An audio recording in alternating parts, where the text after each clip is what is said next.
Welcome to Wife Cheating Story. I hope you have an enjoyable and relaxing time listening. Let's get started. Before we begin, let me know where you're tuning in from down in the comments. And if you enjoy this story, don't forget to subscribe and turn on notifications so you never miss our next tale. What had she done?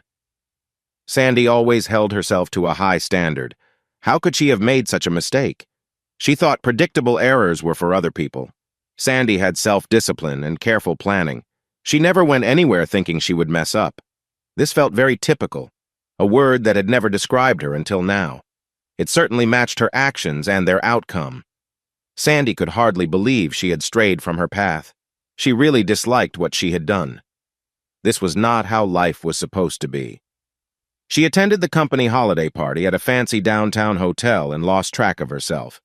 To make matters worse, she got involved with a man mainly because of his looks. If she was going to be with someone, it should have been for meaningful reasons, something deeper and more relatable. Instead, she got swept away by simple attraction. What was she? Someone chasing after something she couldn't have? Sandy was strong and attractive, even after having 3 children. The man had more going for him than just his appearance. Though she always thought he was good-looking, he was also successful. Sandy felt upset with herself. Now she was thinking of him as someone worth knowing better instead of staying focused. The issue was she had a husband who was truly a good man. A man who once fit the same description she used for the younger man. What was she going to do?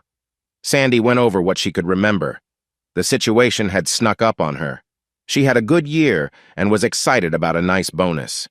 She had enjoyed herself at the party and realized she could talk to this younger man. Just the thought made her feel good about herself. She felt great being just over 40. She didn't believe she had lost her charm, but this was proof she still had it. Sandy was sure the blurry moments that followed her realization led to her troubles. She had drunk more than usual, and instead of stopping, she let the feeling of confidence push her to keep going.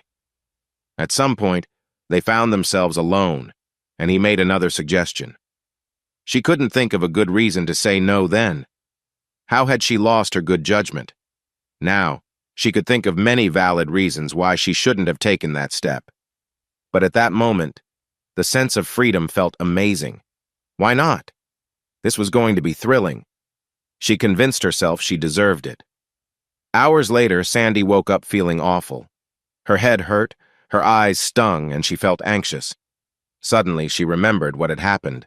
It got worse when she realized he was still there with her. She slipped away to the bathroom where the weight of her actions hit her hard. What would her husband think? A wave of sickness washed over her. She turned on the water to wash away her regret. She sank to the floor in distress. This would break Mark's heart. He practically adored her. Sandy thought their love was mutual, and she had never met anyone she respected more. Unlike her, Mark was a man of strong morals. The reality of her actions and their consequences overwhelmed her. This was her first time going to a social event without him. She felt terrified, worrying that Mark might think this behavior reflected who she really was when away for work. Would he doubt her because of her choices? These were old fears that troubled relationships. Mark had a special impact on her, lifting her spirits immensely. She knew how much he cared for her. His admiration made her feel incredible. How would he see her now? Would he think she was not enough? Was she giving up their comfortable life for something that felt temporary? Terrible questions raced through her mind. As much as she felt upset with herself, thinking about how it would impact Mark made her feel worse. Sandy loved her husband. Usually Mark would have gone with her to the party, but he was busy finishing a project for a bonus. With 3 kids and a mortgage, he no longer had time for hobbies he once enjoyed. Sandy had really wanted a beautiful old house, but Mark had warned it would cost a lot in repairs. Now, facing college bills, Mark was doing everything he could to manage their finances. Sandy checked her phone. She had been efficient, but apparently things had gotten messy by 2 a.m. Mark knew she was at the party and that it would last late, but he must have been getting anxious. She stepped out of the shower to call home. Mark picked up quickly, relieved to hear her voice, and he sensed she was just as glad to hear him. Sandy explained she had overdone it and was resting in one of the company's rooms instead of driving home. Mark asked if she was okay, and she admitted she was feeling sick but safe. He told her he had checked with the hotel, which confirmed her company had booked several rooms but didn't know who was staying in them, so they couldn't confirm she was all right. While he was glad to know she was safe, he admitted he had been worried too. Sandy apologized and explained she felt unwell from the night's events. She kept her composure while talking to Mark. Hearing his voice calmed her. He always had that effect on her. She quietly thanked him. Even though she had enjoyed gymnastics the night before, her partner didn't comfort her like Mark did. Mark thanked her for calling, and she broke down, telling him she was in tears for making him worry, which was true for many reasons. After the call, Sandy took a moment to collect herself and stepped back into the shower to wash her hair. Turning the water hot, she wanted to wash away the feelings from the previous night. As she came out of the bathroom, she noticed the younger man who had been in bed with her, and a rush of emotion hit her as she realized how her actions had consequences. She went back into the bathroom to look in the mirror, feeling a mix of emotions and wondering how things had gotten so out of hand. Sandy knew she had limited choices. She loved and respected her husband, but what had happened was not in line with that. Although she had never been in a situation like this, she knew it would hurt Mark and change their relationship. She couldn't imagine keeping this from him or the problems it would cause if he found out later. Sandy understood she had to be honest with him. Picking up her phone again, she dialed Mark's number, her heart racing. His sleepy voice quickly became alert when he heard her. "Sandy, is everything okay?" "Listen, Mark, I need you to do something for me. Call in sick today. We have to talk. Get the kids to school. We'll figure this out." He was fully awake now. "Sandy, hang on. I'll be there as quickly as I can. I'll handle everything. What's wrong?" "It's me. I think I made a mistake, Mark. My car is here, and I'll be able to drive soon. I'll be okay by morning. You get the kids to school, and I'll be home before you return. I'll explain everything." He paused. "Are you in trouble?" "I'll come and take care of everything." "Mark, listen carefully. Yes, you'll take care of everything, but don't come here. Keep the kids in bed and stay with them. I'll be home before you get here anyway. I've made mistakes, and you mean more to me than anything else. You know how much I love our kids. I love you even more. Because of what I did, you're going to have to handle things. I wish I could fix it myself." "Sandy, where are you?" "I'll be there soon." His voice was urgent. She tried to stay calm. "No, Mark, you're not listening. Do you understand what I'm saying?" "Yes," he replied quietly. "Then please trust my plan. I need you to believe in me. I'm feeling a bit off, but I'm okay. I made a mistake, and I need to accept that. We need to sort this out at home, not here or in the car." Mark listened carefully. Sandy seemed to have a grip on her situation. She usually wasn't one to exaggerate. What could have happened? He knew she had gone to a work party. She had probably drunk too much and needed one of the rented rooms. Maybe she had said something too personal. That made some sense. He worried that she might have made a poor impression on someone important. That was troubling. She had worked hard and was very good at her job. If it wasn't too serious, she could find another job. It wouldn't be the end. Losing her income now was tough, especially with their oldest child going to college soon. It sounded difficult, but they could deal with it together. Mark trusted Sandy. He thought about her. She was his dream girl. She still made his heart race when she walked into a room. The moment they first met took his breath away, and he knew that moment started their love story. Sandy loved that she could still evoke those feelings in him, and Mark loved that it was still true.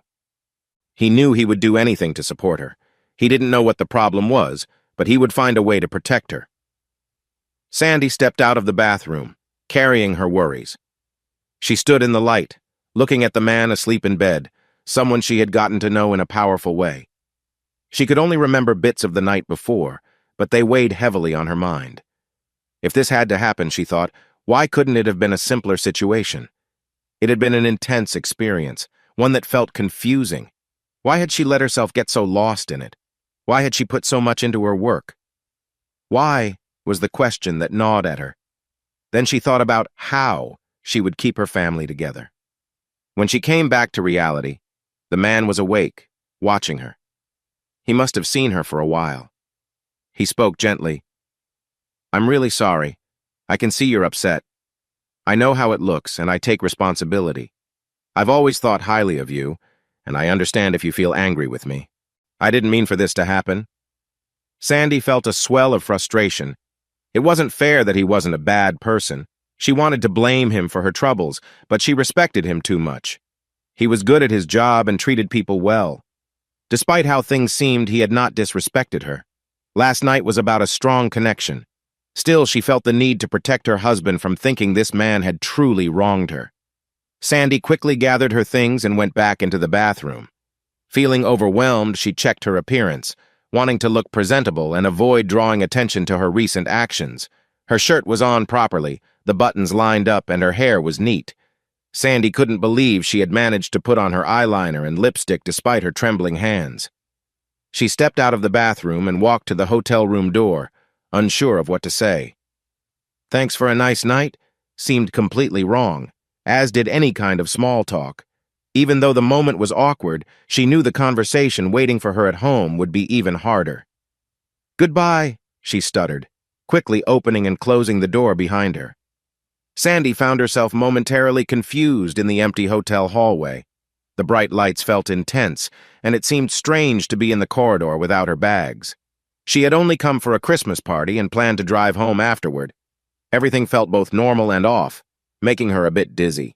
Sandy walked down the hall, preparing herself for the journey ahead. Even though she felt weak, she realized it was just her nerves, and the effects of the night had worn off. Still, she knew she wasn't ready to drive. She longed for a piece of toast and a cup of coffee. As she stepped into the lobby from the elevator, she focused on walking steadily, knowing she was putting in more effort than necessary. She needed that coffee and some time to gather her thoughts. She sank into a comfy chair, grateful for the softness. Exhaustion washed over her, perhaps worsened by the shock of the night. Sandy took in her disheveled appearance and looked around the lobby. It was the middle of the night, and the restaurant was closed, as was the room service kitchen. Trying to keep her composure, Sandy walked to the front desk where a confident woman in her 30s stood, giving off an air of authority. This should be quick, Sandy thought.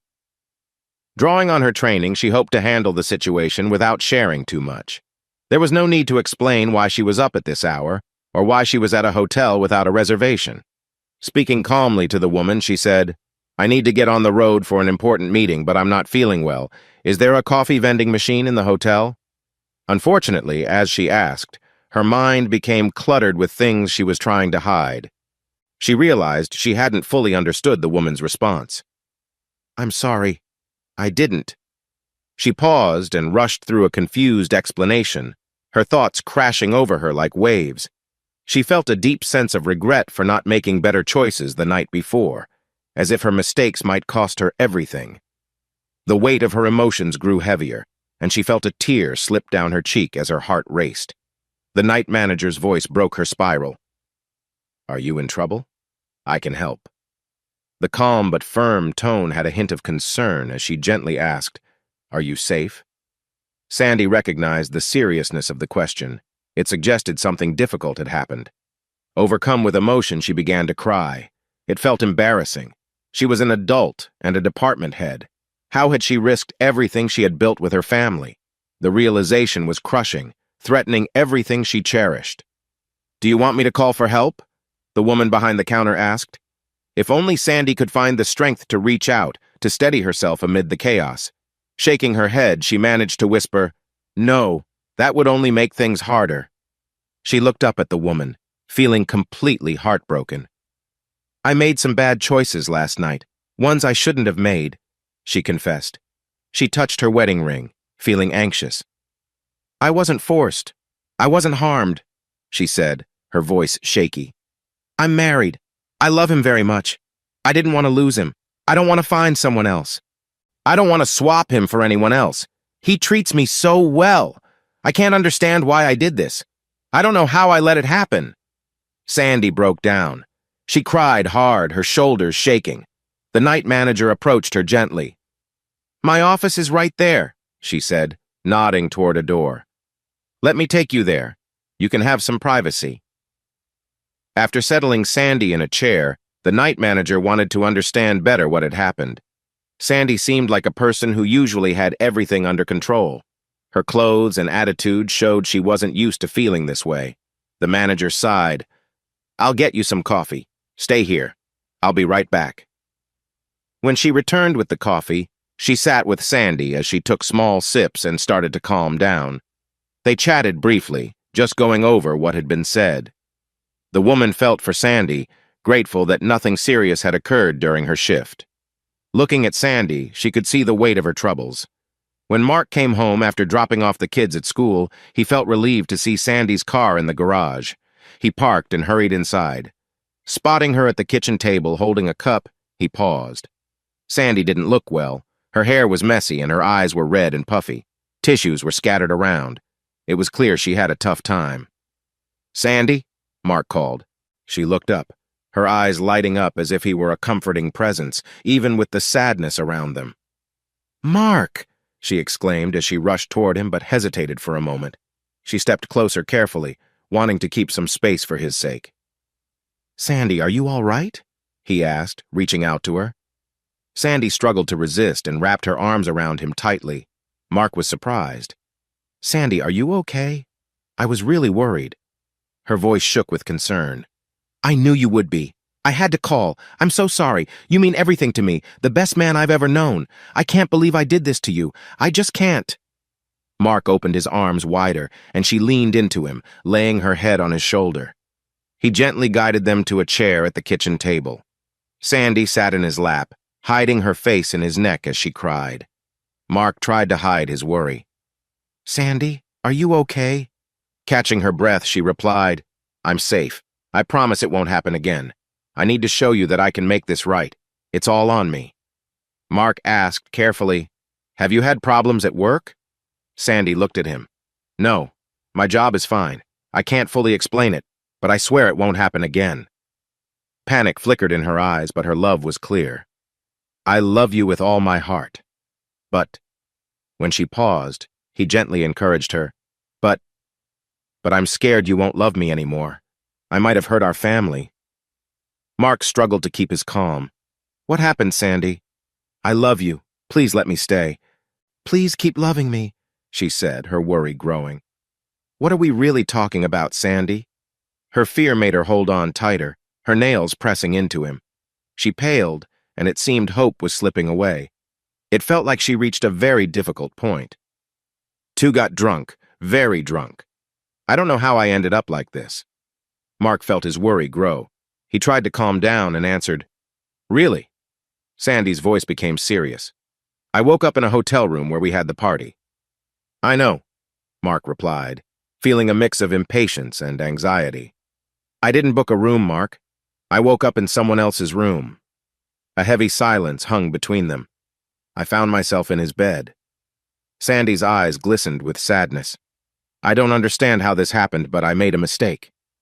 Mark felt cold all over. "What are you saying?" "I don't remember making the choice to be unfaithful. I never meant to hurt anyone. I woke up and realized I had already done something wrong. I had too much to drink, more than I thought." Mark looked closely at Sandy, trying to grasp everything she was saying. "Mark, I'm not trying to make excuses. I understand if you're upset. I love you, and I'm committed to you. I had no intention of causing you pain, and I feel terrible about this. I know that when trust is broken, people often step back.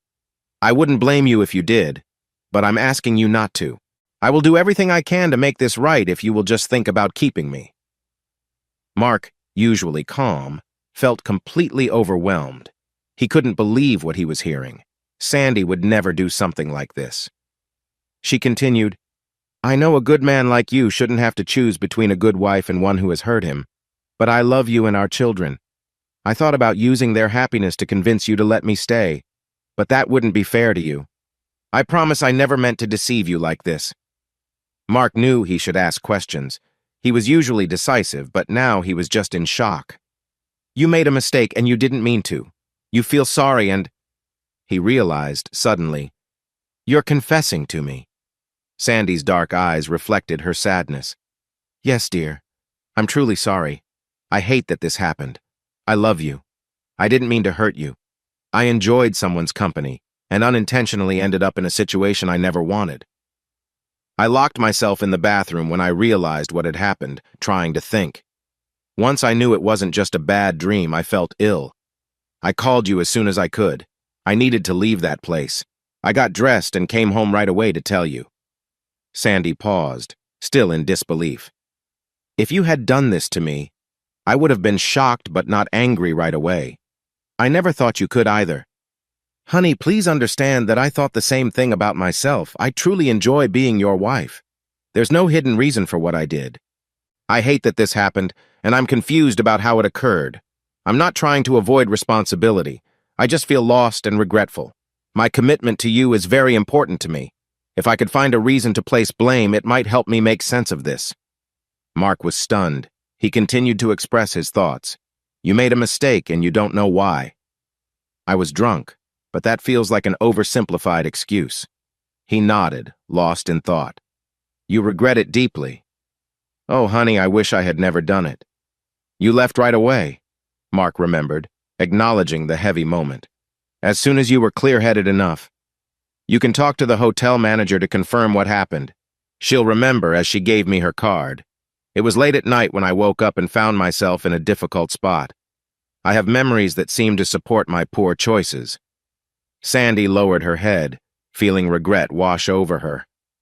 I promise there's nothing else going on, she said quickly. I feel terrible about what I've done. Mark seemed deep in thought. Sandy pleaded, I want to stay and support you to help mend your heart. Maybe if I can do that, mine will heal too. She took a deep breath and softly said, Mark, the idea of living without you is terrifying. That single look made it clear she was sincere. Mark repeated, You don't remember choosing to break my trust. Sandy sank deeper into herself. No, I was with my coworkers all night. When some left, he asked if I wanted to go to his room. There was no pressure. He just asked, and I said yes. I've thought about it so many times, and the odd part is that I couldn't think of any reason to say no. I really tried. I never forget I'm married. I'm proud of my family and husband. But in that moment, it felt like they didn't exist. I didn't think about the consequences because nothing seemed wrong at the time. I genuinely felt like I couldn't even remember my name. My mind was clouded. I couldn't see a reason to refuse. I've never felt that way before, but maybe that's what happened. Mark looked worried. I don't want to scare you, but could you get a blood test? What? Okay, why? Sandy was willing to do whatever Mark suggested, even if it seemed strange to her. He replied seriously, I want to check if something affected your judgment. Oh, Sandy breathed. I hadn't thought about that, so I was taken advantage of. She paused, swallowing hard. Honey, I wish that were true. She took another break before continuing. I've said and done many things I regret in the last day. I don't wish I had been taken advantage of. I want to understand what happened, something that might help clear my name. But honestly, I don't think that's the case. After a moment, she said, Yes, I'll get the blood test. I just don't believe it will help. You can count on me to do anything you need. Mark nodded and took out his phone to call their doctor. I'll need to share some details. Sandy replied, I trust you. I don't care what anyone else thinks anymore, only you and the kids. If you can still love me, I'll feel so lucky. Mark explained everything to their doctor, who suggested they go to a local lab. She said she would order a variety of tests to keep the real reason private, advising, if anyone asks, just say it's for new insurance. Mark thanked her many times. He and Sandy exchanged worried looks. She could tell that Mark was overwhelmed by the situation. He didn't know if they could get through this together. Sandy remembered how many times he had given her the benefit of the doubt since she called him at 2 in the morning. She had revealed so much before he realized they were discussing trust. Sandy understood that Mark had trusted her deeply and now questioned if that trust was misplaced. He wasn't sure if she was still his partner. Later that evening, while they were finishing dinner, the doctor called back with the test results. Sandy was trying to act normally for the kids, but felt she was failing. Noticing his phone, Mark looked at his wife and stepped into his study to take the call. While he was away, Sandy told her kids, I love you both so much. You have the best dad in the world, I'm so lucky to have you." The kids thought it was a little strange, but not too much. When Mark returned, he looked serious and sat down at the table without saying anything. "Mark?" Sandy asked softly. "Remember when you hoped for some news? News that wouldn't be great, but you would still welcome?" The kids, feeling confused, kept chewing their food while their mom gasped. She realized Mark was talking about her situation. "Yes?" Mark seemed lost in thought. "You didn't get that answer." Sandy felt a heavy weight in her stomach. "So it's still on me," she said slowly. Mark looked distant. "Yes, it is." "I'm sorry, Mark." Sandy felt sad as the kids watched her. She forced a smile. "Oh, Mommy caught a little bug at work. I thought I was getting better, but I'm not. Kids, please be good for your dad. Mark, can I go upstairs early? I'll be ready to talk whenever you are. Is that okay?" "Yeah." The kids exchanged looks, silently wondering. "Mom?" They were 14, 16, and almost 18. None of them had called Sandy Mom in a long time. Sandy got up carefully, resting against the table for support. "I'm okay," she said with a smile and headed towards the hallway, but then changed her mind and walked to where some bottles of wine were. She took one to take upstairs, hoping it might help ease her feelings of guilt. Mark quickly joined her. For a moment she wondered why, then realized, "Oh, you're right. I shouldn't drink again." He glanced at the kids, careful about what he said around them. "That's probably not the best idea, Sandy." He made a face, realizing how awkward that sounded given the moment. He shook it off. "I was talking to our doctor recently. Remember we were curious if drinking affects memory?" Sandy nodded. "Yes, Mark." "Well, she gave me a lot of information. You don't really forget things. Your brain just struggles to find them. It can make you feel confused. Sometimes other emotions can come out when you're less cautious, but they aren't hidden secrets, just normal feelings and appreciation for what you notice." He paused. "To answer your question, yes, you can develop a foggy memory." Mark looked tired. It had taken something from him to share that. He was showing he cared more about her understanding than seeking answers for her past actions. Sandy knew he meant to help her see that forgetting her connection to Mark wasn't entirely her fault. But Mark wanted her to be completely free from any feelings for someone else. Mark was facing thoughts he wished weren't true, and it hurt him. Sandy nodded, trying to keep her feelings in check in front of the kids. She whispered, "I'm sorry," then hurried to their bedroom. For the next few days, Sandy stayed close to Mark, treating him with special care. She acted as if she might lose him, wanting him to know how much he meant to her. Could she get him a drink? She'd do the dishes. Did he need anything fixed? Could she cook something for him? Their next 3 dinners were so wonderful, he would have enjoyed them if he had felt hungry. Sandy couldn't afford to eat fancy meals all the time. She had always admired Mark and talked about how well he handled different situations. She liked to remind him of his past successes and tried to make him proud, often sharing her praise with their kids. It got to a point where he felt if he walked in and said, "I am Iron Man," they might actually believe him for a second. But just like the expensive meals, it didn't truly make him happy. On Saturday, Sandy's children came to her one by one, trying to hide their worries. Each one said they were going to spend the night at a friend's house. At first, that seemed odd to her, until she realized they were trying to give her time with their father to resolve whatever had upset their once happy family. She felt bad for how her actions had affected their lives and was grateful for this chance. But a new worry hit her. What if the kids were following their father's wishes to create distance? She wanted to show Mark the best version of herself.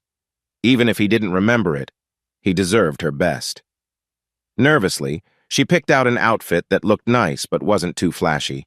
She wore a skirt that was a bit above her knees and a pretty blouse. It was a choice that felt respectful but still comfortable. The final decision, however, would be up to Mark. Sandy sat in the kitchen with her hands in her lap, looking down when Mark came in from working in the yard. He didn't hide the fact that he was looking at her as he went upstairs to shower, lost in thought. When he returned, she quietly asked, "Here or in the family room?" He stood there, not realizing how nervous she felt. "Would you like a drink, Mark?" she said, trying to calm her own nerves. He replied, "I have a bottle of your favorite wine cooling in the fridge." He then headed over to pour himself a scotch. Sandy felt like crying. It seemed like he was fine without her. Had he already made up his mind to move on? She was surprised when he placed a glass of wine in front of her. She had been so caught up in her own feelings that she hadn't noticed him pour it. He put his own glass on the table, not across from her, but at an angle.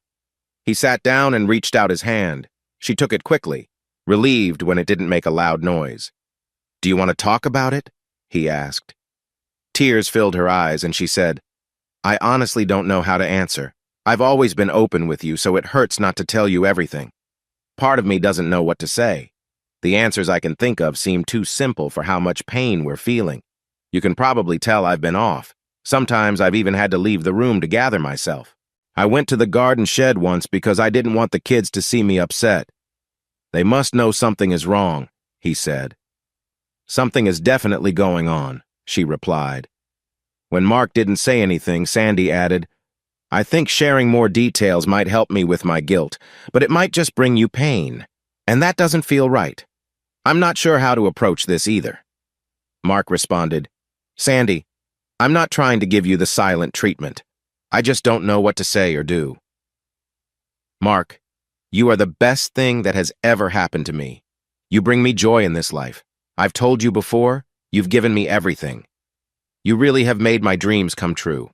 This house, which I know you didn't ask for, and our 3 kids are a big commitment. I can see you care about them, and they bring you joy.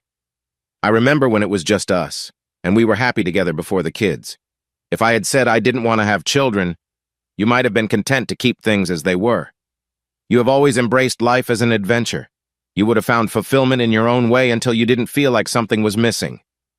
I admire that about you. You always look forward." Sandy quickly added, "I'm not saying you've been a bad father or have a negative view on being a parent. In fact, you've been a wonderful dad. I know you love our kids.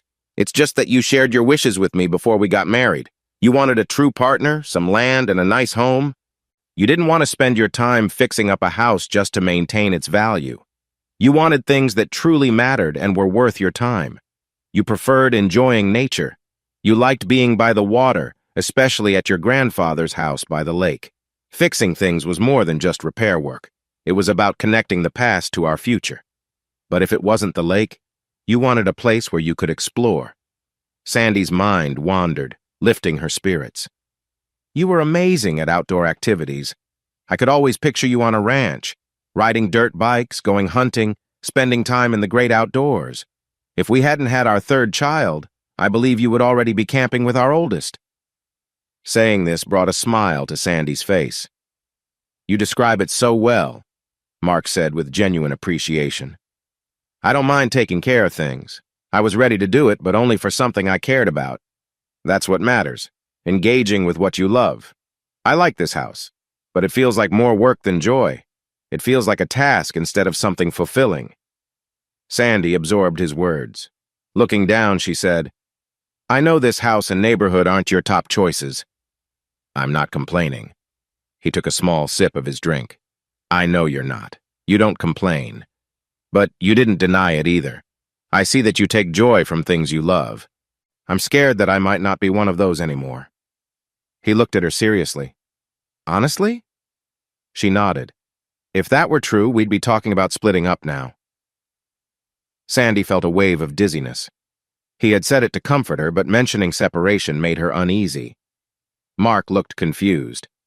"I love you, but it seems to be part of the mix that's troubling me. I'm more disappointed than anything else. I'm still trying to process what happened. I want to be upset. No, wait. I am upset. I've been honest. This situation doesn't feel fair. I thought I made a good choice in a partner." Sandy let out a small sigh. Then she felt his hand grip hers firmly. "I didn't mean to make you feel bad, but I'm not going to say I'm sorry. I didn't mean to hurt you. This isn't about you. It's just how I feel about what happened. I never wanted to face this kind of situation. That's part of my disappointment. You described it well earlier. You said I would confuse you if I did something like this, and that's how I feel now. I can picture situations where you didn't intend to hurt me. It's just hard to think you would ever stumble." Sandy sighed again. That word, hurt, Mark said, "Even that comes with a note. Whether you meant to hurt me or not, you did make a mistake. Some parts of that are bothering me." He shook his head. "I really appreciate that you're working to show me how much you care. I think that's fair since you've changed a lot in our relationship. We both need to understand what is strong before we can see if we can fix what isn't. Honestly, when you say you don't believe in yourself, it doesn't make me feel sure about you either." Mark's expression shifted as he clenched his teeth. "Sandy, you need to prove that you are reliable and genuine. Even if you want to show me that, I'm not ready to decide about it yet." He shook his head sadly. "It's been a week, and I'm still trying to process what happened. I'm being very honest with you even before you've shown me you deserve it. I could be giving you the chance to take advantage of me." He rubbed the back of his neck. "I'm not trying to punish you. I'm not trying to push you away either. I'd be clear about that, so you don't need to worry." Mark felt uncertain about whether to stand or sit, which showed how he had been feeling since Sandy admitted to her mistake. He sighed. "I need to accept that before I can think about this one mistake idea, which I'm not sure I really believe in. But our doctor says it's real, and the hotel manager told me she had seen more than enough mistakes to trust it completely. She was sure your actions were just that. In fact, she said yours was the most obvious and saddest example she had ever seen. She was trying to comfort me. She said it was clear how much you love me. She expressed concern that you might hurt yourself over what happened until she asked a direct question and received a clear answer." Sandy felt unsure about Mark contacting the hotel clerk. She had suggested it, but he must have been very troubled to actually do it. The night manager had tried to comfort him, which seemed good. Sandy was hoping this could be the help she needed. What was that? "When the hotel manager asked if you were thinking about hurting yourself, you said you couldn't do that because it would hurt me more than what you had already done. She said you were desperately trying to find a way back into my heart because you love me so much that being apart, even if I was upset with you, would be very cruel. To leave my heart full of love without a way to share it seemed really hard for you. She said you'd rather be here for me to be upset with than to leave." Mark took a long sip from his glass. Sandy sighed heavily.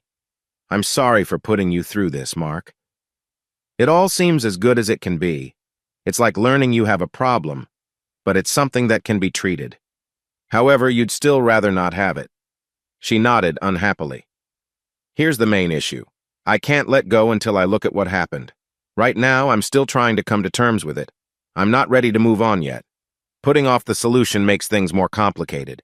I need to face this before we can heal. I'm still trying to find my balance so I can stand strong again." "I'm not ready to take that step yet." He sighed again. "Okay, I'm trusting you." "Thank you, Mark." "Don't thank me just yet." She nodded, biting her lip. "I'm trying to accept that you made a mistake. That's tough. Then I'm trying to make sure I can still trust you moving forward." Those are two different things, and I'm still dealing with the first one. What I keep facing is that every time I try to think about the fact that you are here and that you hurt me by being unfaithful, I wonder how likely it is to happen again. I can't even start to think about if I want to take that chance or if there is a deeper reason behind your actions. When I close my eyes, I picture you with someone else, and it makes me very upset. I can't get through the first issue because there's this other side to consider. The first part is that you did me wrong. The second part is the connection you had with someone else. I can almost handle the first part, but when I think about the second part, it overwhelms me. Sandy felt herself starting to panic. "Mark, that's terrible," she thought, "imagining you with someone else." Sandy froze, her eyes full of tears. "It's awful, really." She wanted to run away when she realized that this was all just in her head. But for Mark, it was a painful reality he couldn't ignore. Sandy hugged Mark tightly, apologizing again and again, feeling like her happy life with him was slipping away. Mark finally calmed down after sharing how the images of her with another person haunted him and made it hard for him to process her actions. Terrified, Sandy clung to him, feeling like their love depended on it. Mark gently pulled Sandy away, letting her sit in his lap. Sandy nervously looked into his eyes, hoping he could move past his anger. Now she understood that was not his biggest problem, and it frightened her. Mark said, "Let's change the subject a little. Okay, Mark. To what? We have time to talk things through, so let's talk. Sandy nodded, unsure of where Mark was leading them. Why did you see me on a ranch in your future vision? Sandy paused.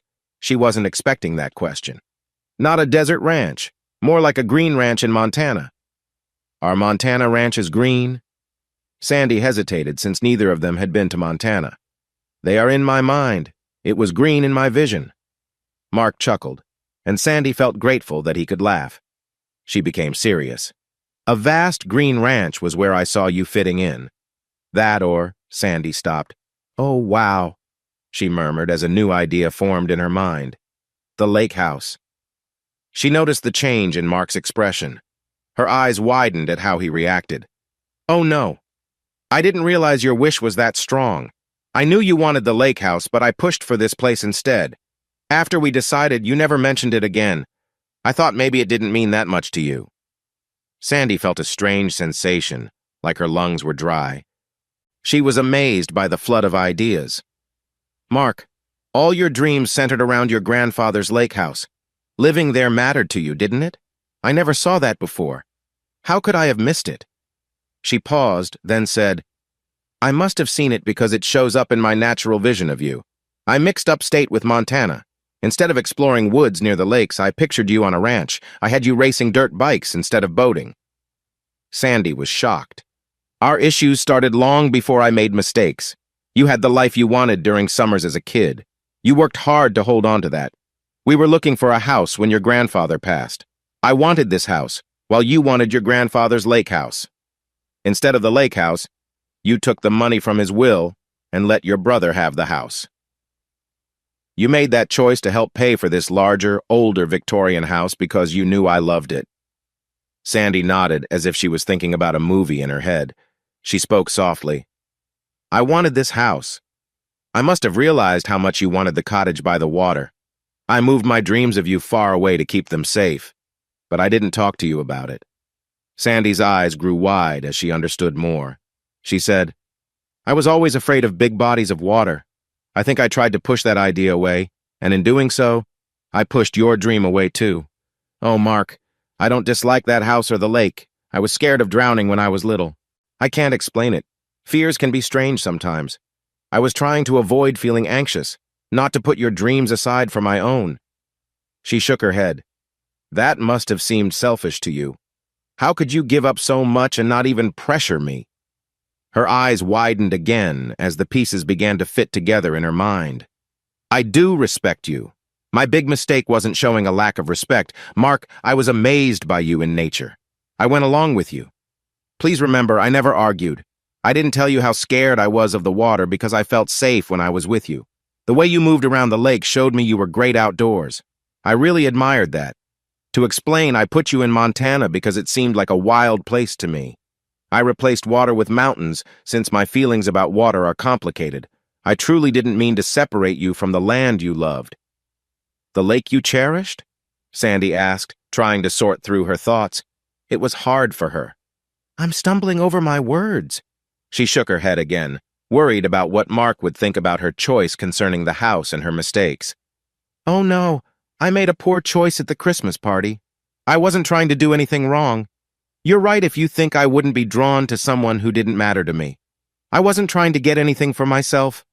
I just lost control in those moments and forgot my promises. When I woke up the next day, I remembered those commitments, which are the most important things in my life. I've been struggling with shame and regret since. Sandy looked upset as she met her husband's gaze. If you think I chose the house for my own wants, why wouldn't you think I would act selfishly again? It's hard to say, but that gives me some clarity. You must think I'm very self-centered. I have thought that, Mark replied. Sandy flinched. You might be thinking that I don't care for you, that I'd hurt you to get what I want. Oh, Mark, is that what you've been thinking? The room felt shaky for her. Mark took his time to think about what she said, not wanting to make her feel worse, but trying to manage his own feelings. Sandy, feeling she had touched on a delicate topic, continued, You loved spending time at the lake house, yet you can't do that here. There, everyone enjoys outdoor activities, but here it feels limited. The outdoor experiences we have here don't compare. Relaxing by the lake isn't an option. The nearest water is a tiny stream at the local park. This park feels small compared to what you know. You don't really relax here, do you? As she thought more, Sandy's hand moved to her mouth, lost in her thoughts. A troubling realization made her head twitch slightly. You choose your words carefully because you feel distant from the people here. The house needs constant work, which keeps you busy fixing things instead of finding peace. At the lake, you could easily step outside and be surrounded by nature. The quiet you cherished just isn't here. Sandy touched her lips as she discovered more truths. Maintenance, that's important. She held up her finger. You've said that doing something you love brings happiness because it's a labor of love. You enjoyed taking care of the lake house because it represented the life you wanted. This house feels more like a duty. You have to take care of it, or everything will fall apart. Sandy placed her hand on her forehead, connecting more thoughts. You're working hard just to keep this place, giving you little time or energy for what you really want. It feels like you're stuck with this home and your job. Sandy was shocked, especially since Mark hadn't denied any of her points. She felt unsteady, her lips parting in realization as she looked into his eyes. Oh, Mark, I didn't realize how my choices affected you. I knew I had put a burden on you with a lifestyle that didn't fulfill you. I just didn't see that I had taken away the life you wanted. I noticed you didn't enjoy working on this house like you did your grandfather's, but I thought it was just about property. I never understood the differences until now. It's unsettling to realize it so late. Suddenly, Sandy flinched as if she had been struck. And now I've added even more to your burden. I didn't mean to uncover what you were already feeling inside. She paused, her worry shifting to concern. I'm truly sorry, Mark. She reflected on how her actions would hurt her dear husband. But anger isn't what you feel. It's pain and disappointment, maybe about your choice of partner, but definitely in me. I was meant to support you. How could I do this to you? She looked up, following her thoughts. How could I let you down when I was supposed to care for you? She shrank back, her hands shaking. Oh, Mark, I do love you. You have to see that. Do you think my love isn't strong enough? That it has issues? That's what you must be struggling with. That's not right. Sandy was clearly sorting through many feelings. Finally, she said, How did we end up here? Mark felt some relief that Sandy recognized their tough situation. Shocked, she took his arm. I was afraid of the water, but you made me feel at ease going out on the lake with you.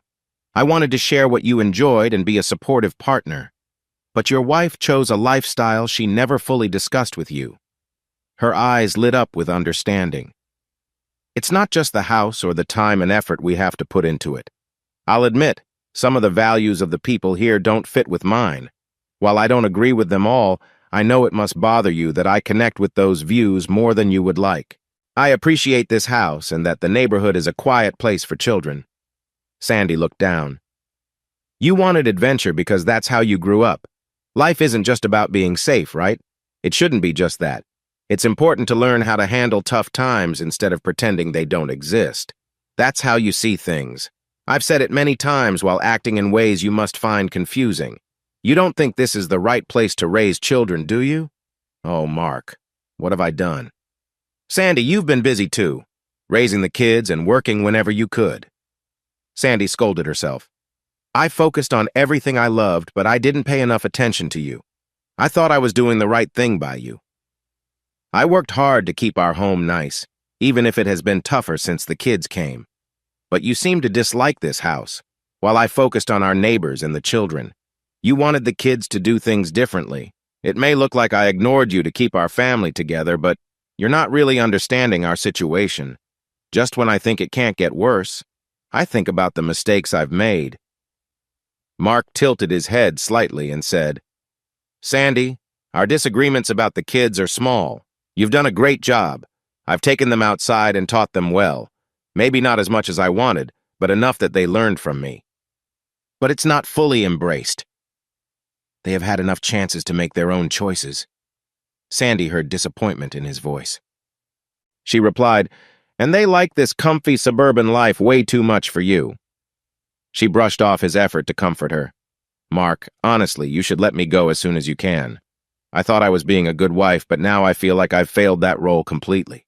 It feels like I've taken away the fun partner you once had." Mark sighed. "You're feeling overwhelmed. That's the guilt talking. We're navigating through this tough time together. There will be hard moments. But you know I love you." "But Mark, I don't feel I can say I love you back. How did I not see these problems? Was I so caught up in my own needs that just because you never complained, I ignored your feelings about our home?" Mark didn't know how to address her worries. Sandy took a deep breath and continued. "I didn't see it because I was scared. I don't usually shy away from problems, but my feelings for you held me back. I didn't want to hurt you.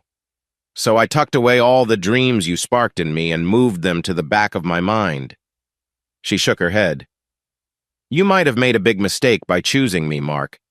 You usually don't make such big mistakes.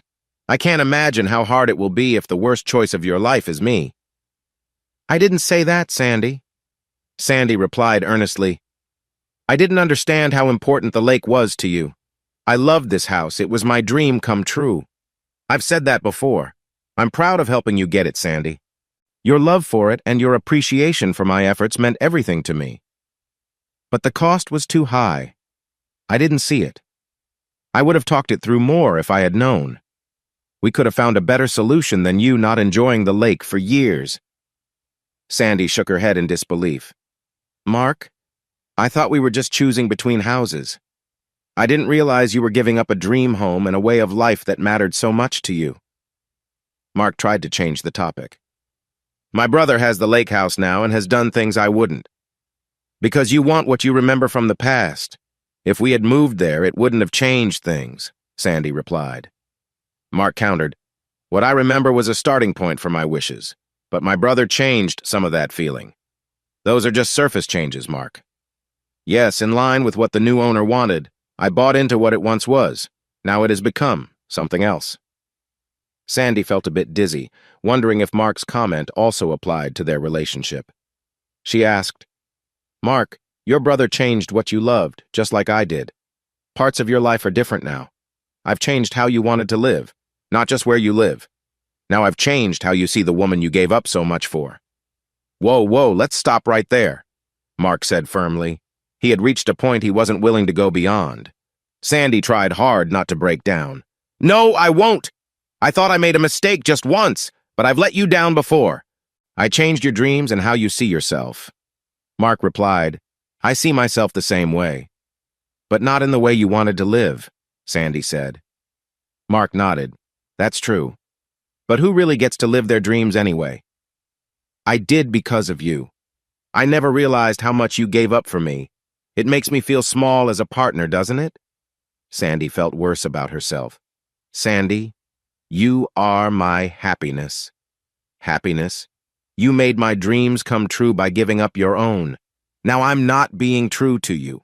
You'd think someone who did all that for their partner could at least expect loyalty. I've taken that away. I know you feel just as let down now as you did about your grandfather's place. I've hurt you." "Sandy, please. I can hardly picture how hard it is for you now. You want to come home and relax by the lake, feel the waves, and listen to the water. But you traded that for a situation that feels really unfair. It's a disappointing surprise.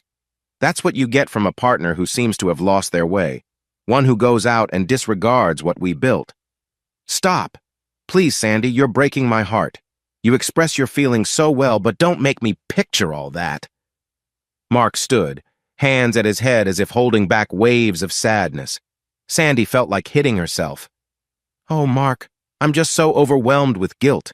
I'm horrified about what I've done. I feel like a bad person. Discovering that things are more unfair than I thought is crushing. I feel so ashamed." "Please don't see yourself in a bad light in my eyes. I don't want to see you that way." Sandy was taken aback. I thought you already did." After a moment, she added, "After everything I've done, you're still here for me. Oh, Mark, I can't express how much I love you." Sandy leaned in closer, surprising them both with her gesture of affection. Even though Mark didn't respond in the way she hoped, it still felt warm to her. Sensing she had shared enough of her feelings, Sandy got up to dry her face and made Mark another drink, this one bigger. She knew they had gone deep in their conversation. Now Mark needed something to ease the heaviness. Sadness was hard to bear. Sandy stood close to Mark as she handed him the drink. He didn't move to let her sit on his lap, so she sat beside him. She leaned in, whispering softly, "I knew you wanted the lake house. I didn't realize how much. With all your hard work and the money you earned, if we hadn't had this old house, you could have had the lake house and made changes even with 3 kids. I have to admit, I was scared about raising kids by a lake. A nice neighborhood felt safer, even if it wasn't as real. Now I wonder how much I held back our kids by making that choice." Sandy paused, gently touching his ear, and running a fingertip through his hair, saying, "I thought there was better hunting where you traveled than at the lake. Yes, those were longer drives.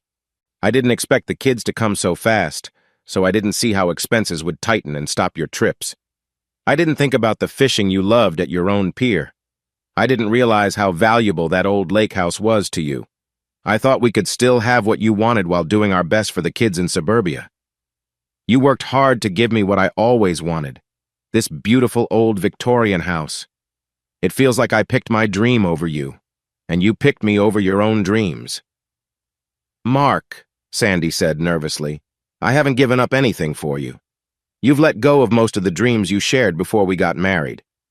I built a life for us that I knew would upset you a little." Sandy chuckled sadly. "Back then, I was worried that you might still be interested in other women. They seemed to be your biggest interest before I came along. I wanted to win you over with a simple, peaceful home life. I shouldn't have worried about other women. I should have thought about who you really are. I once cared about your happiness. Now I feel like I've ruined it, like a bad prophecy coming true."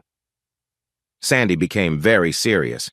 "It doesn't seem right, but I have to ask you, which would you prefer? Hearing something that might hurt you deeply, even if part of it brings you peace? Or would you rather just understand that your life won't change anyway?" Mark felt lost. Sandy tried again. "You have a loving wife who only wants you.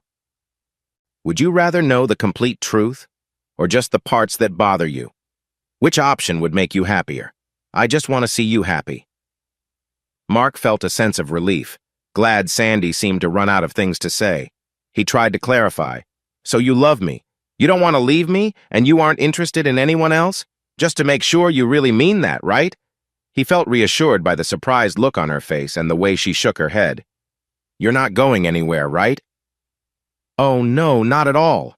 My worry is not about wanting someone new, but about keeping what I might lose. I don't want you to walk away from me, but asking you for that feels hard because I don't think I deserve to be with you." Before he could respond, Sandy added another thought. "Our children are leaving for college soon, starting their own lives. I know that worries you, and maybe I worry a little too. I was thinking about how much I'll miss them and how fast time is passing. It's clear now that you've been worried about losing so much of your own life." Mark kept his feelings hidden. His time with family was the best part of his life, but since Sandy's confession, he felt like the years had meant little. Unsure of where Sandy was leading the conversation, he didn't know what to say. Sandy continued, "I thought the empty nest would give me a chance to give you more of the life you wanted.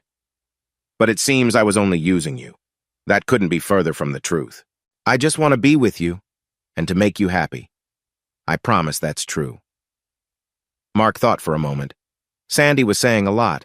The only way to understand her better was to ask more questions. "I think you should share more of what's been on your mind." She nodded and explained, "I don't have all the answers for you, but I believe some of what I share will help ease your worries. Mark, my life with you is beyond anything I ever dreamed of. The thought of wanting more seems silly. I'm so happy with you. I've never felt the need to look for something else. Before I met you, I had tried a little of what life offered, so I knew I wasn't missing anything. I didn't want anything for myself. I didn't want to be selfish. None of the excuses people use to justify poor decisions apply to me." Mark needed more clarity despite her words. "Did you feel drawn to him?" Sandy's spirit fell. She knew this was going to be a clear-cut answer with no room for confusion. She had promised him honesty and realized she might have made mistakes. How she wished she could turn back time. She replied seriously, "Yes, I'm attracted to men. I imagine you have feelings for women too. But that wasn't the main issue. I didn't even notice I was drinking too much. I was having fun with my coworkers.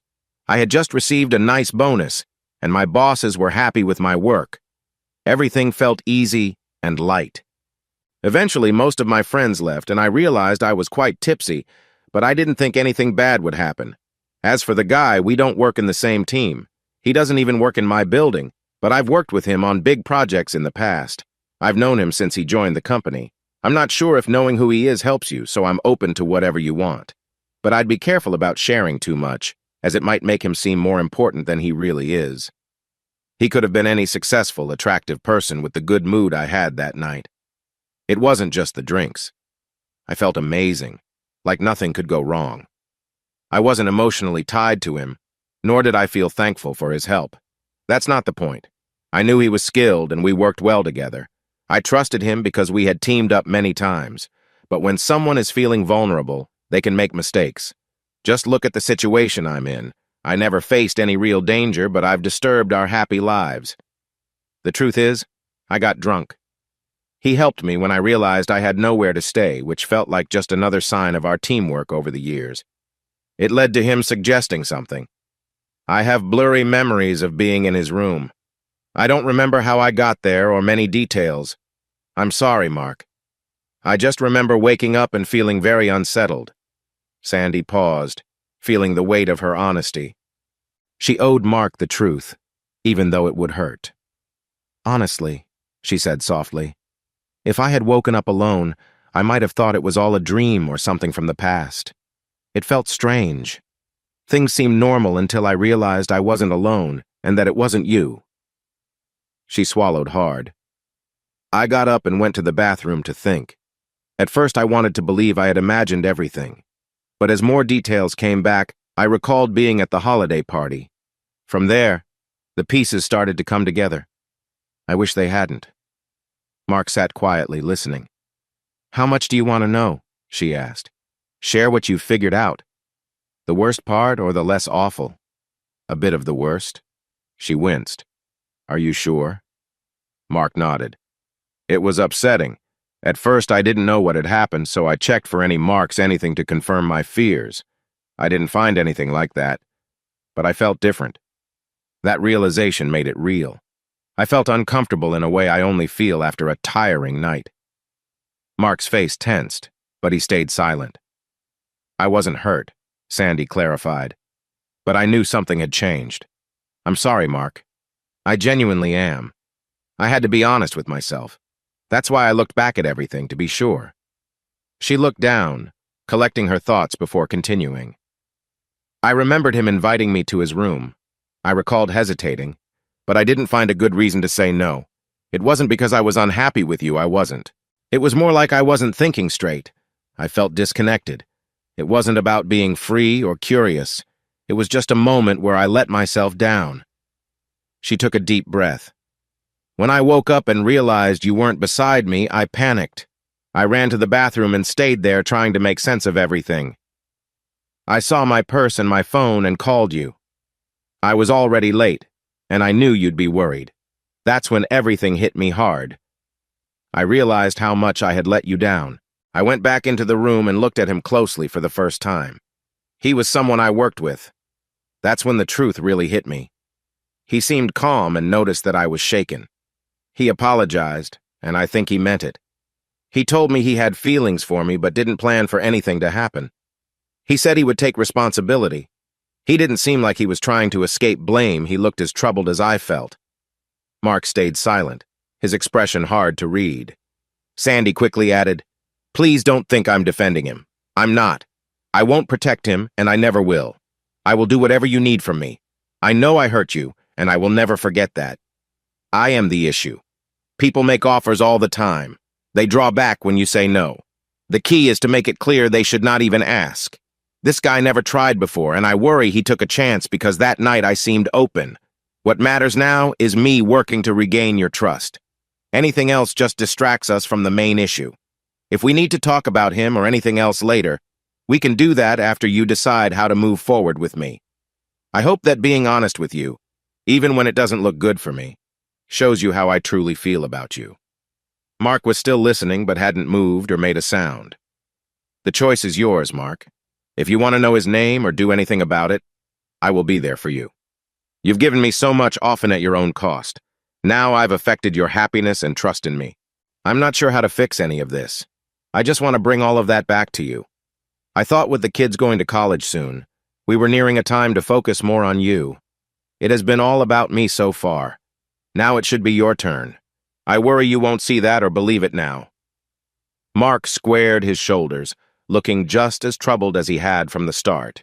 He listened patiently, and now took some time to think about what Sandy had said. He hated having to figure this out, but he would do it carefully, wanting to only go through it once. Sandy, you've been very kind to me. You've let me stay in the house. Sandy raised her brows at how generous he had been. And you've let me stay in our bedroom. But things are anything but normal. You're not letting me be the person I usually am at home. I know you see that I want to take on those roles. So where are we? Mark looked frustrated about the situation. I have to deal with this. I'm trying. Sandy felt sympathy for him. I know, and I'm grateful for your efforts. But I am understandably worried. I need you to know this is on me. I'm not trying to rush you. I just want to know where we stand. If there is anything I can do to help, I want to do it. Mark's expression showed he was thinking hard as he replied, Sandy, our situations are alike. You don't know how I feel about you because, honestly, I don't know how I feel about you right now. You don't know if I want to stay married, but you made choices that changed things for us, and that was your decision. Forget the marriage for now. I just don't know where I stand with you. He raised his hand. I don't want to hear any promises of loyalty right now. We are both confused about what to do because none of this was what we wanted, yet it happened. I never expected it either. Mark nodded to himself and added, I'm very grateful that you weren't planning to leave me. Sandy's expression changed. He continued, Honestly, I don't feel I did anything to make you want to leave. I feel really hurt, even though I know you didn't mean to hurt me. Sandy nodded, looking uncomfortable. I messed up something important to you, and now you have to deal with the fallout. You might be wondering how I could be so careless with something that mattered so much to you. You're not sure if we see things the same way anymore, which confuses you since you used to think we did. Mark, you're not alone in this. I'm questioning myself too. I acted in a way that goes against what I believe. What's even more confusing is that I was part of something I didn't want to do. I don't know how to explain that or how to promise it won't happen again, which is what you need to hear if we want to stay together. We both trusted me before, but here we are. Mark sighed. Yeah, that's true. At least you understand. He looked at her seriously. If you didn't, you wouldn't be in our bedroom. Sandy saw a chance she'd been hoping for. Please, I'll do anything you need right now. Mark shook his head, looking troubled. I'm sorry, Sandy. I don't want to hurt you, but I can't engage right now. Sandy winced. Because of what I've done. She worried about the anger rising in him. Although he wasn't yelling, his tone was noticeably firmer. Honestly, yes, and because I can't trust your intentions, and that's on you. I shouldn't have to suffer because of your choices. I didn't do anything wrong, so why do I have to face the consequences? I don't want to hurt your feelings since you're already feeling bad, but this affects me too, and I didn't deserve it. Sandy felt disheartened. Mark's frustration didn't make her feel any better. People find it easier to manage relationships, but for a man, it can feel like balancing on a tightrope. I can't just look for companionship without thinking of my responsibilities. You made your choices, and now they're affecting us. But if I seek comfort from someone else, I'll look like the bad one. No one will understand that it's a natural response to what you've done because your actions are hidden. And if I tried to express my pain and someone found out, my kids might get hurt. I've been pushed down and there's no easy way to get back up. Maybe you don't see me as valuable, but I have to think about the kids. It feels like no one is supporting me, not even myself. I just have to handle whatever comes my way. Mark lowered his head. That's tough, Sandy. It took all of Sandy's strength not to cry. She wanted to cry for him. I want to help you, Mark. I want to support you. Can't you feel that? I guess I can, he said, frustration still showing. But look at what you did. You went and found someone else who seems better. I'm not part of any sports leagues now. I'm just not in shape like I used to be, which I don't like. Apparently not as much as you do." He paused, and the weight of the conversation felt heavy. Does he earn more than I do? Sandy couldn't find words, only shook her head. Well, that's something, Mark said with a touch of bitterness. Sandy sensed deeper pain in his words. I know it looks like I had a great night. I went to a big party with work friends. I got a bigger bonus than expected. I'm doing well at work. I know I carry myself well even after having 3 kids. Then someone I thought was better showed interest in me. Life seemed to offer me a chance while you were working hard to provide for your family, even if it's a life you're not happy with. It's easy to think that you were paying for a party where I momentarily forgot I was your wife. I seem to enjoy life more than you enjoy yours. You once liked your job, but it has become a place filled with pressure. You work hard for every extra dollar instead of focusing on the job itself. Your job is our main source of income, and our family depends on it. So you're trapped. You would need to find a new job before leaving your current one because we rely on your pay. But you have no time to look for a new job, let alone choose one or go for interviews. Does that sound familiar? It might feel like you spend all your time making money for the kids, for me, and for a home you don't really like. When you're not working to pay the bills and save for the kids' education, you're busy taking care of a house you aren't fond of. All those worries are heavy on you. You can't just take your wife out for a fun day or enjoy simple moments together. It must frustrate you to feel restricted, but family duties come with limits. You care for them, but they make you feel overwhelmed. It can feel suffocating. When you finally do get a break, there's no car to take you away, no time to go out, and you find yourself in a home you don't love, surrounded by neighbors who appreciate this place. If this isn't the main issue, it is a big part of it. You feel stuck with no options and not enough time to explore them. I'm bringing this up straightforwardly because we don't have time for pleasantries. Finding someone you can count on takes time and energy. You have neither because the partner who was supposed to support you has drained your resources. Not only has she put you in this unsatisfying situation, but now she's hurt your trust. You should be able to say, I've had enough, but it seems like there's no easy way out. I can imagine you're also struggling with how my actions have affected the kids.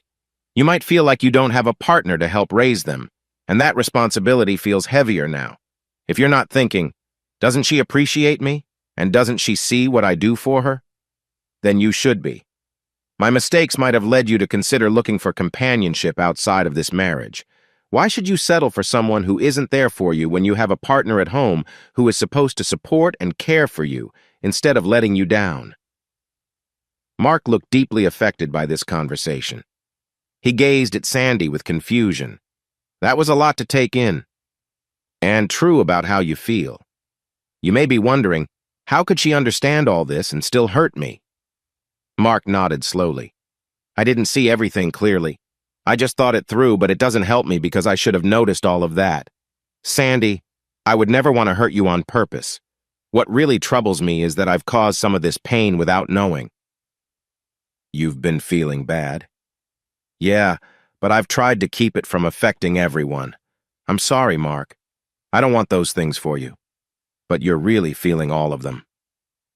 Mark seemed weighed down by her words. Sandy went quiet, realizing she had touched a nerve. She hoped she had helped him understand his feelings better. Mark spoke firmly.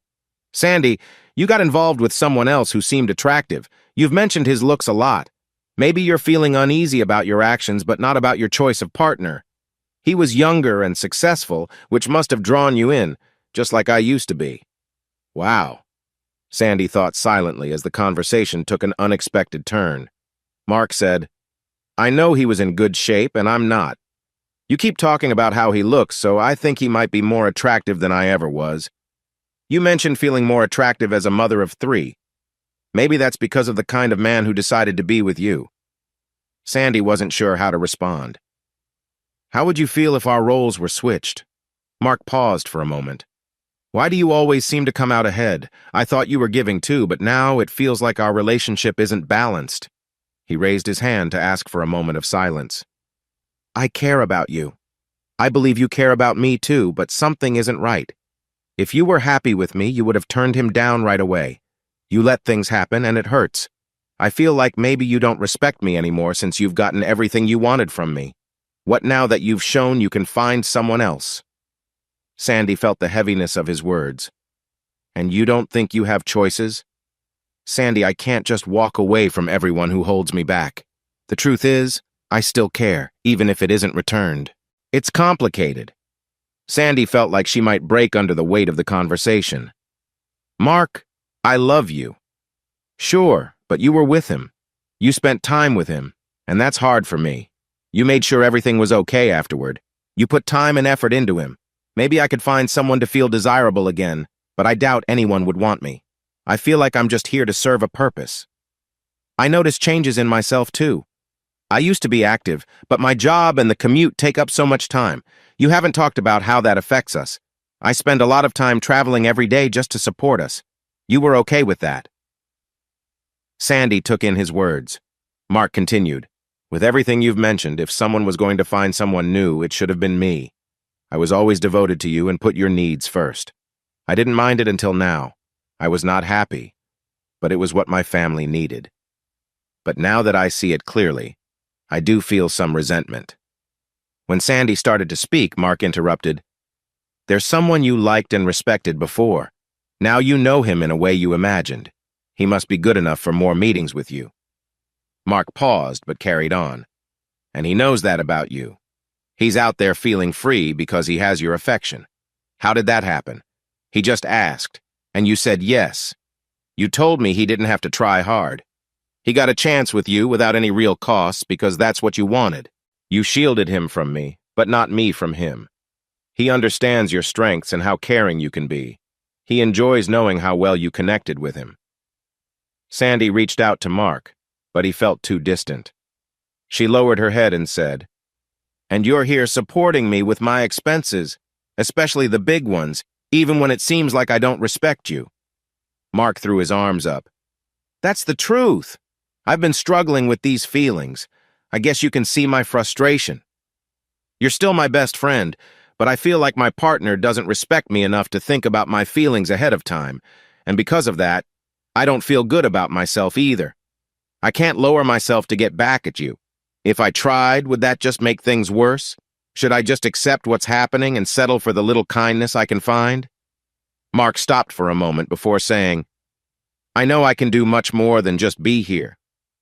Sandy frowned and asked, "You felt that way when you were happy?" "Yeah, before this mess. I thought I had good things then, like you." "And you're not happy now?" "No, that seems to be the only thing we agree on." "What do you mean?" "You're not happy now either, whether it's because you're upset with me or feeling guilty about what happened. I'm dealing with money worries and don't have enough time. It all feels like too much. But I care for you deeply, and it seems like when someone asked you for a connection, you just went along with it." Mark ran his hands through his hair. "And you were okay with that?" He repeated the gesture. "I would never treat you unfairly." He looked at her with deep concern. "I've tried to understand this situation differently. You can say you were influenced, and that might explain things. But how could you do that to me? It feels like you aren't happy with me anymore. You've shown that you don't value what matters most to me, not even yourself, which is what I cherish above all. I loved you even when it meant giving up things for myself. I had you and the kids, which made everything worthwhile. But now it feels like you think you deserve better because you've had that experience. I don't like this side of myself either, but it feels like this version of me came from you. How can you be unhappy with me like this?" Sandy tried to calm her nerves. "What do you want me to do? A lot of that isn't true. I can't imagine being better off without you, and I'm scared of losing you. He's nothing like you. And he seems to have the confidence that allowed him to be with you. You haven't said anything bad about him. If you didn't like him, you would have tried to hide that from me. But you both seemed to connect. Your experience was comforting while my feelings were ignored. That seems to be how it is now." Sandy felt desperate. "Mark, what we have is painful, and I will do anything to fix it. But I need to know which way to go. I'm scared to act on my own because that's how we got here. Please help me. I'm thankful you want me to stay and aren't pushing me away. But I don't understand why you are blaming yourself. I can't fix what I don't get." Mark added sadly that it felt like they both regretted not finding a solution. I think you should be upset, Mark. I understand that. I made mistakes with what was most important, your love and trust. But you should only be upset with me, not with yourself. I drank so much that I don't even know if that affected me or if my feelings led me to act in a way I shouldn't have. I'd know how to apologize if I understood my reasons, but I can't even recall that. He said, I think you were drawn to someone you found interesting. Then sadly, I lost my self-respect and my partner's affection for someone who looked good, but I never meant to make that choice. I hate to think I can be seen in such a bad light for something so little. You found him intriguing and let your guard down. Mark's tone softened, but there was still a sense of defeat in his voice. Sandy couldn't let Mark give up. You said my being with him was a win for me. I don't see this as a win. I'm glad you understand that. My only goal is to fix things and make you happy again. I realize there is much more to repair than just my recent mistake. I believe you didn't hold anything against me before, but now that I have let you down, it feels like all your frustration has come out. Mark replied softly, tired from his outburst. That sounds as sensible as anything can. It's sad that everything was building up, Mark. It's worse that I didn't know how unhappy you were. It's good to let it out, but not because I made a mistake, especially not because I fell down. But, she sighed, it helps me understand that your frustration exists because I need to deal with it. Sandy wiped away a tear. Right now, I feel like I'm a burden on you. I feel like I've disturbed your life and taken away your dreams. I worry you would be better off with someone else. And there it is, Sandy. I love you and want to love you the way I used to. Fully. Seeing you as my greatest joy, as what makes my life worth living. But I also feel like you're taking away my hopes. I worry you might leave me with nothing. What do you mean? Sandy changed from sad to worried. You see that you could find someone better than me, and now you've done that. Now that you've proven it to yourself, when will you finish using me and leave? How many moments before you decide you don't need to come back to me and want to move on for good? That feels like it's going to happen. I just don't know if you're going to try to take the kids too. Sandy felt angry at first, but then stopped herself, knowing that it would hurt their relationship. She also noticed Mark's tone. He was trying to love her fully again. He had only shared what he was struggling with. Mark broke into her thoughts, saying, Maybe that's a silly worry, but I can't help but feel we are closer to that end than to being happy again. He shrugged sadly. That's how I see it. He pursed his lips. Sandy, we have a big problem. While I think that's how you feel, I don't share that view. I believe I'm a good person and a valuable partner. I don't like the life I'm living now, but I think you are wrong to overlook someone who has always cared for you, especially when he may not see you as anything but a fleeting interest, no matter how you explain it. Sandy recognized that she needed to let Mark express himself. She needed to understand what he felt, and he needed to release his emotions. Mark continued, Yes, you're attractive, but I see even more beauty inside you. Yes, you are more appealing than I am, but good-looking people are everywhere, and many lose their charm once you see their true selves. Sandy, you are making me see you in a way that harms how I once viewed you.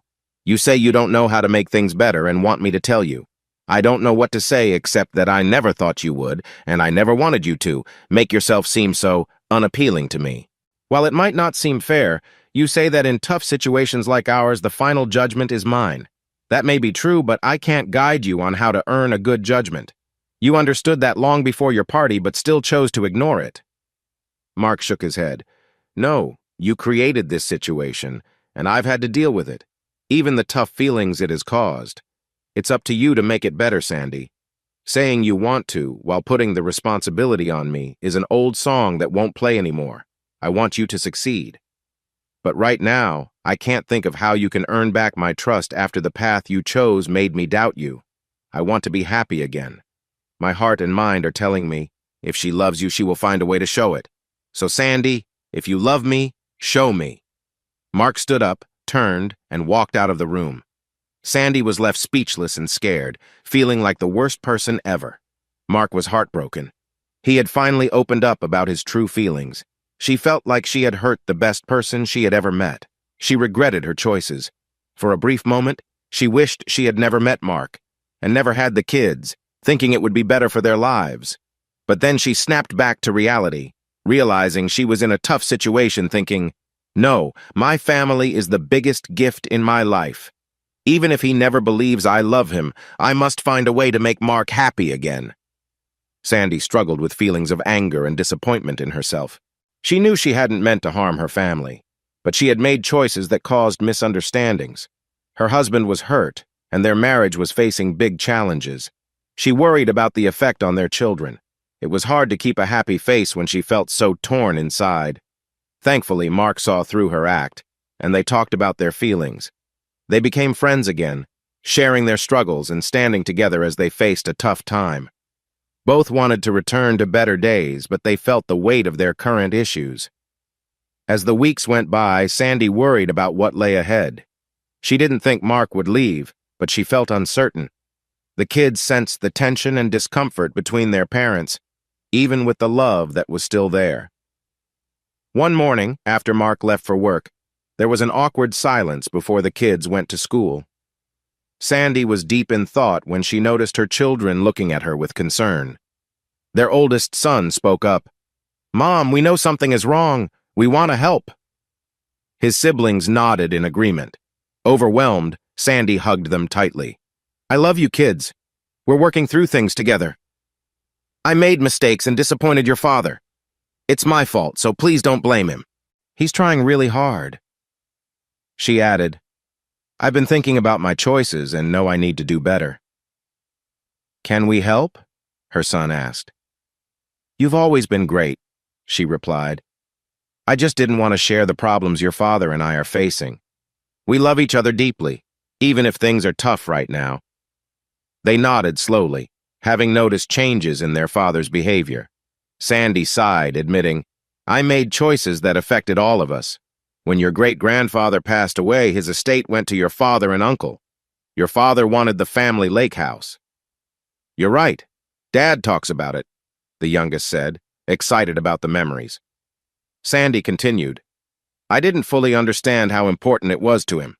We needed a new home, and I fell in love with the house we have now, thinking it was the best choice for us. But I didn't see how much your father loved the lake house. He gave up his dream to focus on our happiness." "Isn't the lake house still nice?" one of the kids asked. "Absolutely," Sandy replied. "But I thought this house was the right place for us. Your father values experiences that prepare you for real life. He wants you to be ready to face challenges, not avoid them." Her oldest reassured her. "Don't worry, Mom. We understand. Dad wants us to be strong and confident. So why didn't he stand up for himself?" "Because he loved me so much, and this place was what I wanted." Sandy paused. "I was selfish, focusing only on my wants without seeing how important the other choice was to your father. I never truly considered the lake house, so I didn't recognize the sacrifice he made. It was a big sacrifice." Sandy looked upset. The kids understood much of the situation, but one important question remained. "That was a long time ago, Mom. Why is this coming up now?" Sandy closed her eyes. "Because I did something recently that made your father realize I haven't been thinking about his feelings. Here is a hint. He is still working hard to pay for this place, and taking care of it is costly. This house requires more attention than the lake house, which was built to last. Both homes are more expensive than usual, but this one is larger and needs a lot more time and money. Your father has worked hard to keep it up, trying to provide for our family and support your college costs. If you choose schools in our state, he might be able to pay for your tuition without putting you in debt. In today's world, that's rare. Your father has stayed committed to us." Sandy looked away for a moment. "I had a Christmas party coming up. I did well at work last year and was told I would be honored. I was going to a party for me. Your father could have taken on extra work for more pay, but it meant staying late that night. I decided to go to my party and arranged for someone to look after you kids overnight, even giving them money for food. While your father worked hard at a job he didn't like to earn more for us, I chose to go without him." The kids exchanged looks at this. "Unfortunately, that isn't the only time it happened. For years, you've been out having fun while your father worked hard for our life and gave up things he enjoyed." Sandy rubbed her temples. I shouldn't have gone to that party. Now Sandy had to put on a brave face to explain her mistake while giving context. Kids, I didn't just go to the party. I overdid it and did some things that embarrassed us, especially your father. I behaved in a way that was not respectful. Sandy's daughter looked worried, trying to hide her concern. Like what, Mom? Dancing in public? Sandy focused on staying calm. This was a moment her family needed to stay together. Exactly like that. It was the kind of behavior that didn't match what was expected, and I made your father look bad. I acted as if only I was involved in my actions.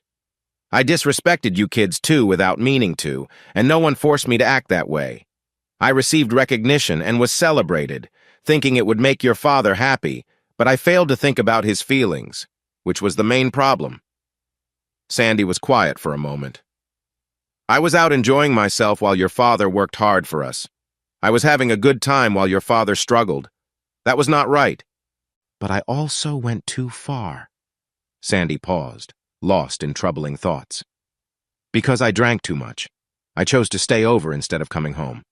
I didn't call your father to let him know I was okay until the middle of the night. He returned home to find an empty house, unable to reach me. I made him really worried, and then had to explain, in a roundabout way, that I was still at a party that ended hours ago. Sandy shook her head sadly. The difference in our actions that night was clear. The kids saw their mother's mistake, but they didn't know how serious it was. She told them, "Your father is not overreacting. He is truly hurt by this. Most people would have reacted more strongly, but now I've made him doubt my concern, and I feel guilty. I wish it wasn't like this.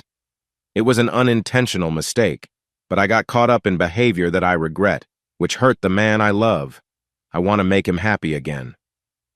The kids hugged her and said, "We believe in you, Mom." Then they left for school, hoping their parents could work things out.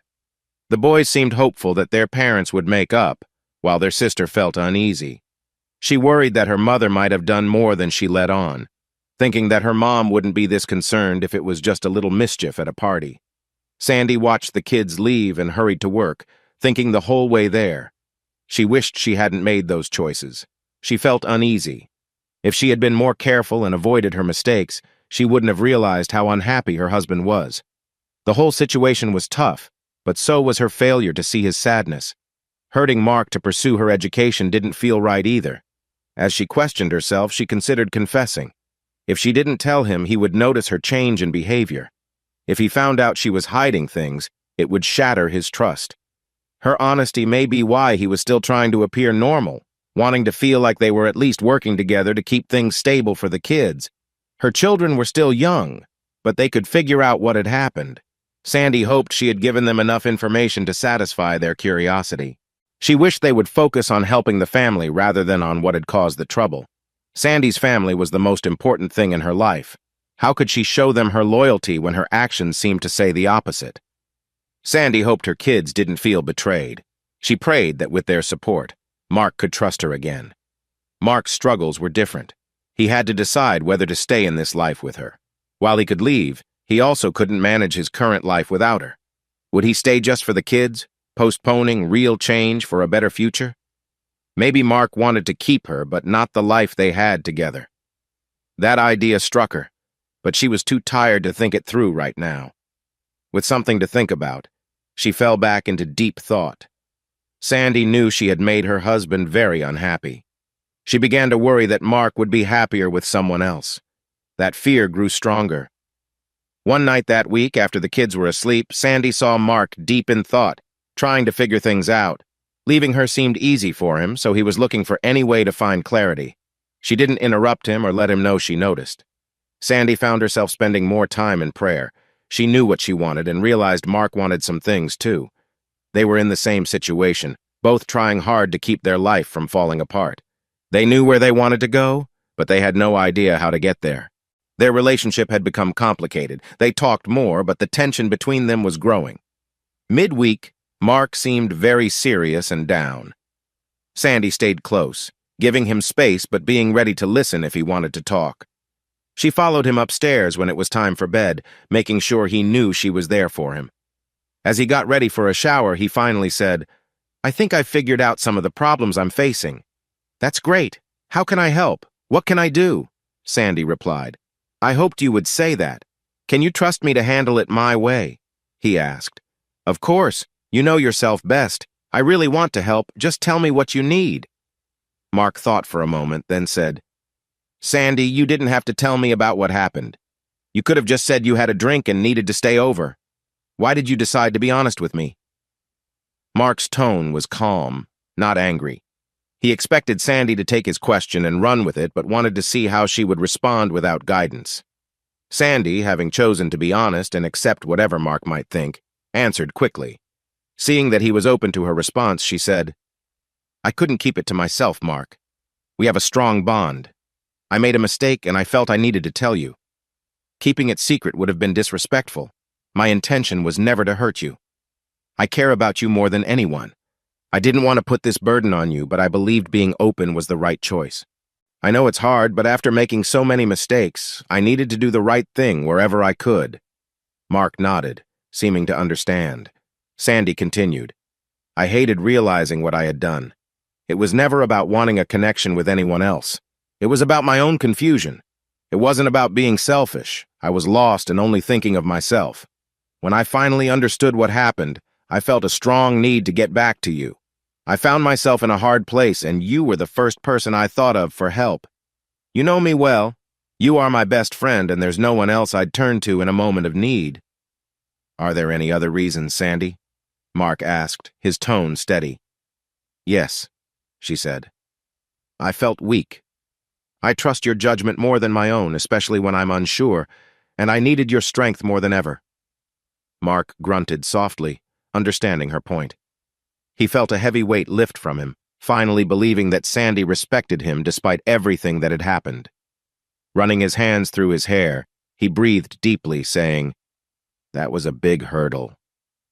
Sandy wanted to reassure him, but she saw he was deep in thought. She felt she hadn't said anything new, but she hoped it had made an impact this time. Mark began to sort through the worries that troubled him.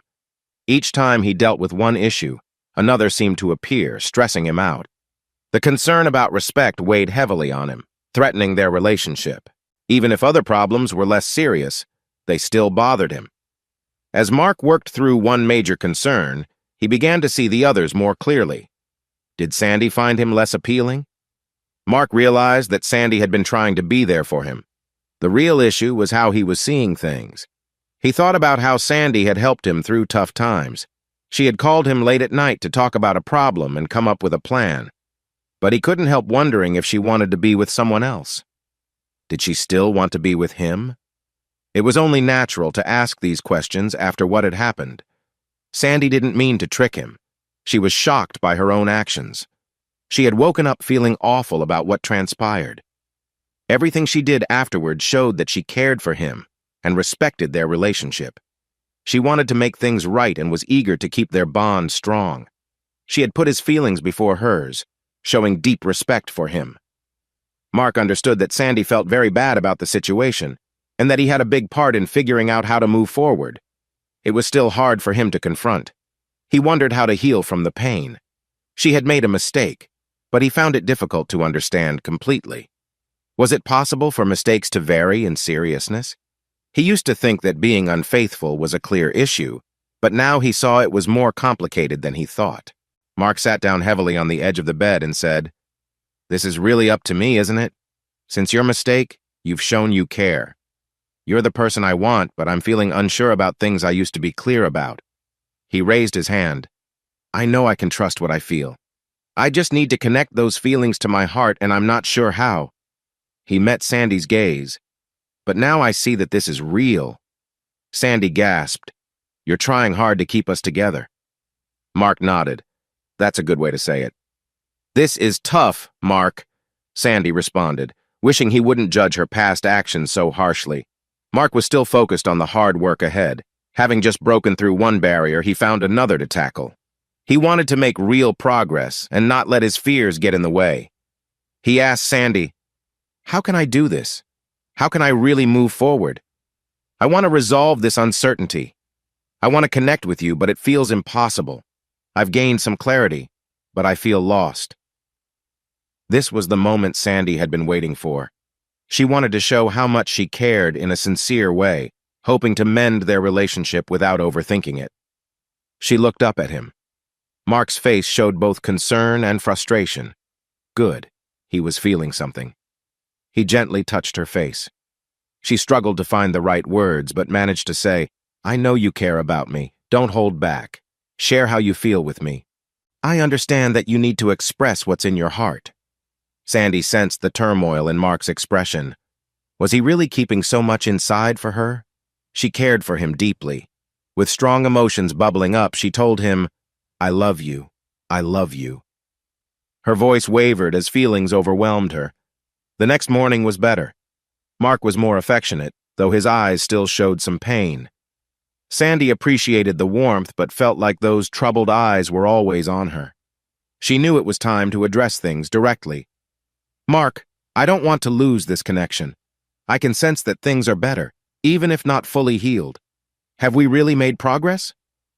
Mark felt some anger rise but managed to keep it under control.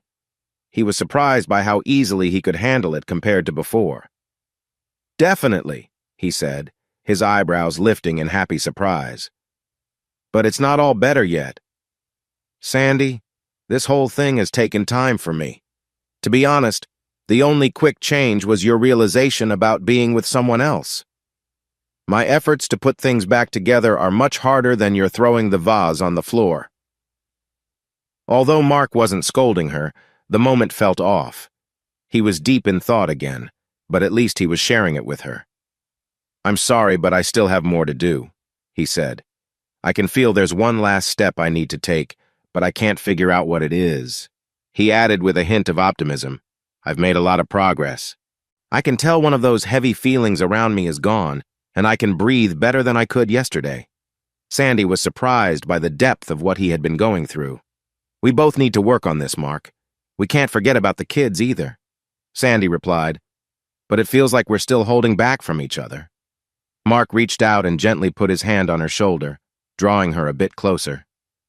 "Sandy, I know I might be the biggest issue right now, but you also need to find a way to move past that night. You still blame yourself so much that it could keep us from moving forward.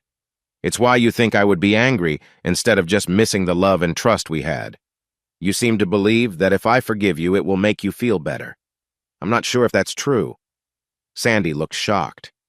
"You might be right, but Mark, I can't let go of my guilt until you do. I'm not blaming you for what happened, but I care about you more than myself, especially since I acted selfishly." "The doctor doesn't see it that way," Mark reminded her. "But you do. I saw how upset you were when the doctor said that. You wanted to think I wasn't fully responsible. If I had been under the influence, it would be easier to forgive me. But I made my own choices. I ordered those drinks and drank them myself." "I know, Mark. I think about it all the time. But just because I drank too much doesn't mean I wanted to betray you. Did I put myself in a bad situation? Yes. Did I go to his room? Yes. I'm sure they checked the cameras to see if someone took me there against my will. I made a mistake, and we're both dealing with it. There's a big difference between wanting to betray someone and actually doing it under those circumstances." Mark replied, "Yeah, I need to let those thoughts go. I'm not there yet. I think that will happen eventually. It's the same with the anger. I can't fully feel it just now. I think letting it burn out might help me, but I can't seem to get to that last step. I'm trying, Sandy. It's not just for the kids. Even if we can't return to what we had, I want to find a way to build something new together. But I feel stuck." Sandy looked at him with sadness, understanding that while he wanted to keep her close, it was also hurting him. Mark shook his head, his expression shifting from sadness to worry. "You will be ready one day, Sandy, but when that time comes, you need to be willing to unlock your own thoughts so we can move forward together. I just wish I knew how to help you find that key. If you can forgive me, Mark, I'll look for a way to move on, just to be with you. But if I can't have your forgiveness, I won't be able to forgive myself." Mark felt overwhelmed by the weight of everything. He never wanted it to be like this. He hadn't done anything to cause it. He hated that he felt responsible for fixing everything, and it wouldn't leave his mind. He wanted to shout, but instead he walked away. A few weeks later, Sandy was at the lake house talking with her sister-in-law, Olive. The two women were relaxing on chairs in the backyard, enjoying drinks near the lake's dock. They had always liked spending time together. The friends chatted about their families, catching up on each other's lives. Then Sandy fell quiet, gazing at the water. She finally said, "Mark has always loved the lake. You can see how excited he gets when he's here." Her smile faded as old memories came back. I remember feeling nervous about the deep water when he first brought me here. He had talked about this place with such respect. When we got here, I could tell how much it meant to him. She sighed. The only time I've seen him so happy was when he was with me. Sandy gave Olive a weak smile. He was so joyful here. He seemed to shine. He was so at home that I even went in the canoe with him and didn't feel scared at all. When we came back, it was clear how much he cared about this lake house. Sandy was so lost in her thoughts that she didn't see Olive's worried face. Olive felt there was more to Sandy's story. She asked her some questions and was taken aback by the answers.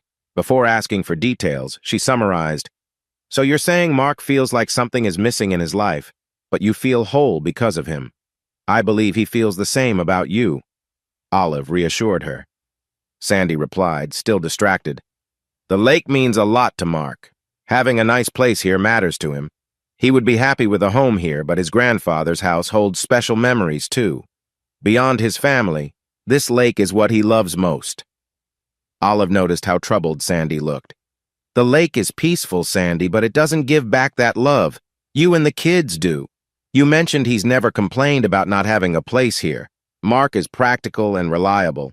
He might feel a little empty sometimes, but he knows he has more than enough in other parts of his life. He loves the kids, and most importantly, he has you." Olive remembered how the whole family often talked about how Mark looked at Sandy. It was a joyful part of their stories, but Sandy didn't seem comforted. She looked unwell, and even more, she seemed guilty. Olive hoped she didn't fumble her words and added, "If Mark thought his life was out of balance, he would have said something. Surely things can't be as off track as you're suggesting." Olive felt a chill as she saw Sandy becoming increasingly anxious. Sandy spoke softly. "Recently, Mark has noticed that things aren't as balanced as he thought. In fact, it hasn't been for a long time. And now, the feeling of imbalance is intense." Sandy fell silent, staring at the lake. Olive couldn't shake the feeling that Sandy might have done something to upset Mark. She tried to think of what could be troubling him so deeply. She knew Mark had stopped pursuing his hobbies, which was part of their family stories. He had focused on making Sandy happy. He was a dedicated family man. Even with a long commute, Mark drove a simple car, not a fancy one. Mark cared about his family. If he was suddenly unhappy, that must mean something. Olive caught herself before she could think too much further. Sandy clearly loved Mark, just as Olive had always believed. Without more details, that was enough for her to know. Sandy lowered her head and said, "Mark is really upset with me." Olive asked gently, "You've done everything you can to fix things, so why do you still feel bad?" Sandy stared off into space and replied, "Yes, I have, but nothing has changed. There are many problems. Most importantly, I think I created them all. I just don't know how to make things better." Even without knowing all the details, Olive understood the people involved well. "Maybe you need to look at it differently. You've thought a lot about Mark, but have you considered how he feels? Can you imagine his thoughts?" Taking a deep breath, Sandy answered, "He probably thinks I must have at least considered someone else. Even if I didn't mean to, it might have crossed my mind without me realizing it. He believes that he must not have done enough to keep my heart, which is why I might think that way. He's let down that I ever had those thoughts, even though I didn't." Olive felt relief at Sandy's honesty. Sandy then looked at her sister-in-law. "I've unintentionally made Mark doubt my commitment, but he doesn't understand my true feelings. He's upset not just because of my thoughts, but also because I didn't share them with him. If I had, he could have reassured me. In a way, he might feel he failed to see that I had some needs that weren't being met, which led to all this." "That's surprising, but," Olive asked gently, "is it really that bad? If I share, you can't keep it from Thomas. And if Thomas finds out, he might have a big reaction." Olive felt concerned. Why would Mark's brother react that way towards his sibling's partner? They must be talking about something important. Olive chose to be direct. Sandy, I don't want to pry, but is there something bothering you in your relationship? Sandy looked close to breaking down. No, but Mark is worried there might be. Happy that Sandy denied any wrongdoing, Olive pressed on. That sounds a bit unlikely since Mark is usually so calm. It must be a misunderstanding. Sandy started to cry. I love Mark more than anything, but I feel like I've damaged his trust. Two didn't do anything wrong. Sandy struggled to explain through her tears. How I made a mistake at the office Christmas party. I had too much to drink and didn't realize what was going on. I came home as soon as I could to tell him everything I remembered. Olive quickly moved to comfort Sandy as she cried. Sandy continued, I already have so many worries. I don't want Thomas to get the wrong idea about me. If Mark feels he has to choose between me and his brother, it could ruin everything. I never meant for this to happen, but it feels like it keeps getting worse. I just want to make Mark happy, but instead I've made him feel terrible. Olive, who had always thought highly of Sandy, believed her. Sandy, Mark loves you. Just be there for him. Show him your love and support in every way you can. That's what he really needs right now. You both should focus on each other more than ever. Work on your relationship instead of dwelling on what's gone wrong. Sandy started to calm down. He's beginning to feel more comfortable with me again. It's not that he sees me negatively, but there's still doubt. He must feel frustrated that he has given so much, and now it feels uncertain. Deep down, he worries I don't want him because my actions might suggest otherwise. Sandy paused for a moment. Mark wishes I had a better excuse for my actions. Without that, the attention is on me. He's never seen me drink a lot at a gathering, so he might think I somehow caused my own bad choices. Sandy's voice was filled with sadness. All this trouble is because he's not sure how I feel about him. He's upset about my past mistake, but his real worry is that he's not my first choice. He's troubled by a misunderstanding, but those actions have made it hard for me to show him he's wrong. Olive leaned back and thought for a moment. I think I should grab a drink. No. Sandy steadied herself. I've had enough. I have to be careful now. She looked at Olive and added, I'm concerned that talking about my mistake with Thomas would hurt Mark just as much as it would me. Olive considered the situation seriously. I believe you didn't mean for this to happen, but I can't keep anything from Thomas. That wouldn't be fair. He knows I care about him and our family. Thomas doesn't like gossip. If the reasons behind your troubles come up, I'll tell him to respect our privacy. I'm sure he would understand, knowing I have everyone's best interests in mind. Olive paused. Thomas wouldn't want to think badly of you, Sandy. He definitely doesn't want to see any tension between the two brothers. While Sandy felt sorry that Mark had lost some trust in her, Olive worried about what her husband might be discussing with Mark at that moment. They're out on the canoe fishing. My husband rarely does that alone. He prefers company. Fishing is more fun when shared. It's like someone who loves playing cards but doesn't want to play alone. Sandy began to understand Olive's point and asked, How long do you think they'll be gone? At least a couple more hours. My husband wanted to show Mark some of the changes around the lake. He thought it would interest Mark, especially since the homes have kept their original charm despite updates. Some have additions, but none are being torn down for fancy ones. Mark will enjoy that. The conversation slowed. Olive said, You know, Sandy, I've always loved your house. Sandy's shoulders dropped. She was so focused on the house being part of the problem that she hardly noticed how quickly the conversation had shifted. Olive noticed Sandy's unusual reaction. What's wrong, Sandy? I love it too, but lately it hasn't felt as special to me. She paused. I used to adore it just for itself.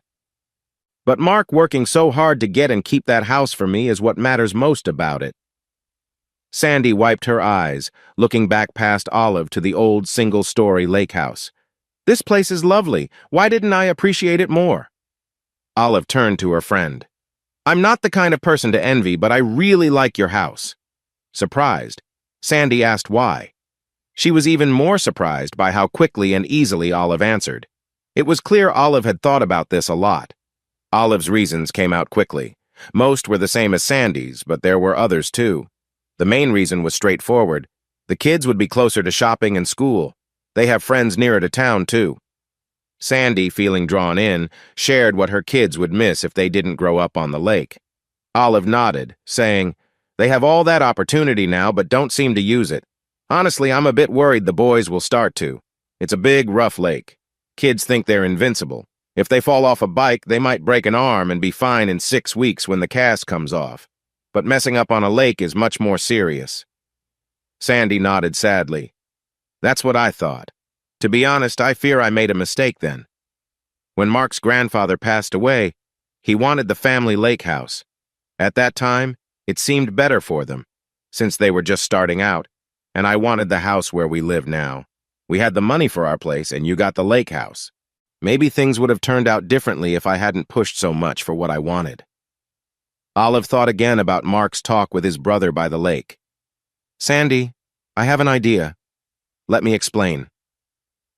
On their way back from the lake, Sandy seemed quietly excited. It was a strange mix of emotions. She bit her lip and said, "Mark, your brother and his family are going on vacation soon. I hope you don't mind, but I offered to look after the house for them." Mark sighed. He had seemed down since the canoe ride with his brother. Sandy figured they had talked about her while they were out on the water. She was surprised by Mark's reply. "My brother told me he plans to sell the house. That's why he wanted me to come. He thought I would be upset."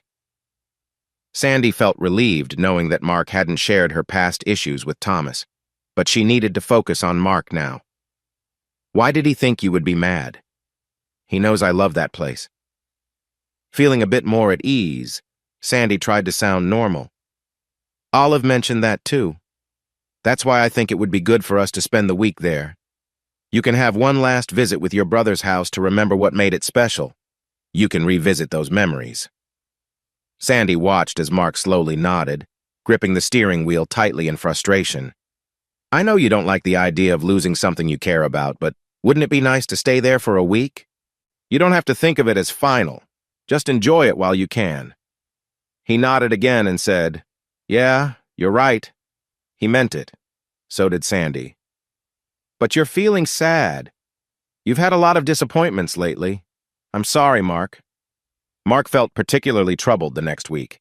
Even though he hadn't visited the lake house much since his brother got it, he knew it was still part of the family. He stayed away to avoid being tempted by memories. "Shouldn't" turned into "couldn't," which felt like a hard goodbye. Mark had faced too many letdowns. It felt like the things he loved were slipping away. Another reason for not going to the lake was his reluctance to see how Thomas had changed it. Thomas wanted a regular house in a normal neighborhood, altering the unique features meant for lakeside living. He made it less suited for the water, hiding its beauty and making it feel out of place. However, staying away didn't mean he didn't care. For Mark, his brother selling the place felt like watching it vanish. He faced the upcoming week at the lake with the worry of saying goodbye to something dear to him. When the day finally arrived and they headed to the lake house, he was surprised by the calm he felt stepping out of the car. He took a moment to gather his thoughts before going inside, unpacking his suitcase carefully so he wouldn't disturb his brother's things. He walked through the house as if it were a sacred space. Mark then prepared the house by opening screens and shutters, adjusting windows to let fresh air in and clear out the musty smell from his brother's attempts to keep out the elements rather than working with them, as the house was meant to do. In a way, a house built for the water was like a ship. It needed to be set up right to function well. Sandy followed Mark around, helping him with each task. After making the place comfortable, Mark started to look around, noting what needed fixing before selling it. His brother had kept it in decent shape, but Mark saw that he had hired others to do the work instead of doing it himself, like their grandfather had taught them. After checking things out, Mark walked along the 30-foot dock and explored the grassy yard between the house and the shoreline. He hadn't noticed that Sandy had stopped following him until she returned with 2 drinks. She looked him in the eye and offered him one, which he gratefully accepted. She tilted her head, and he understood she wanted him to come with her. Mark felt thankful for her support as they walked to the chairs overlooking the large lake. Sandy watched Mark, noticing his serious expression.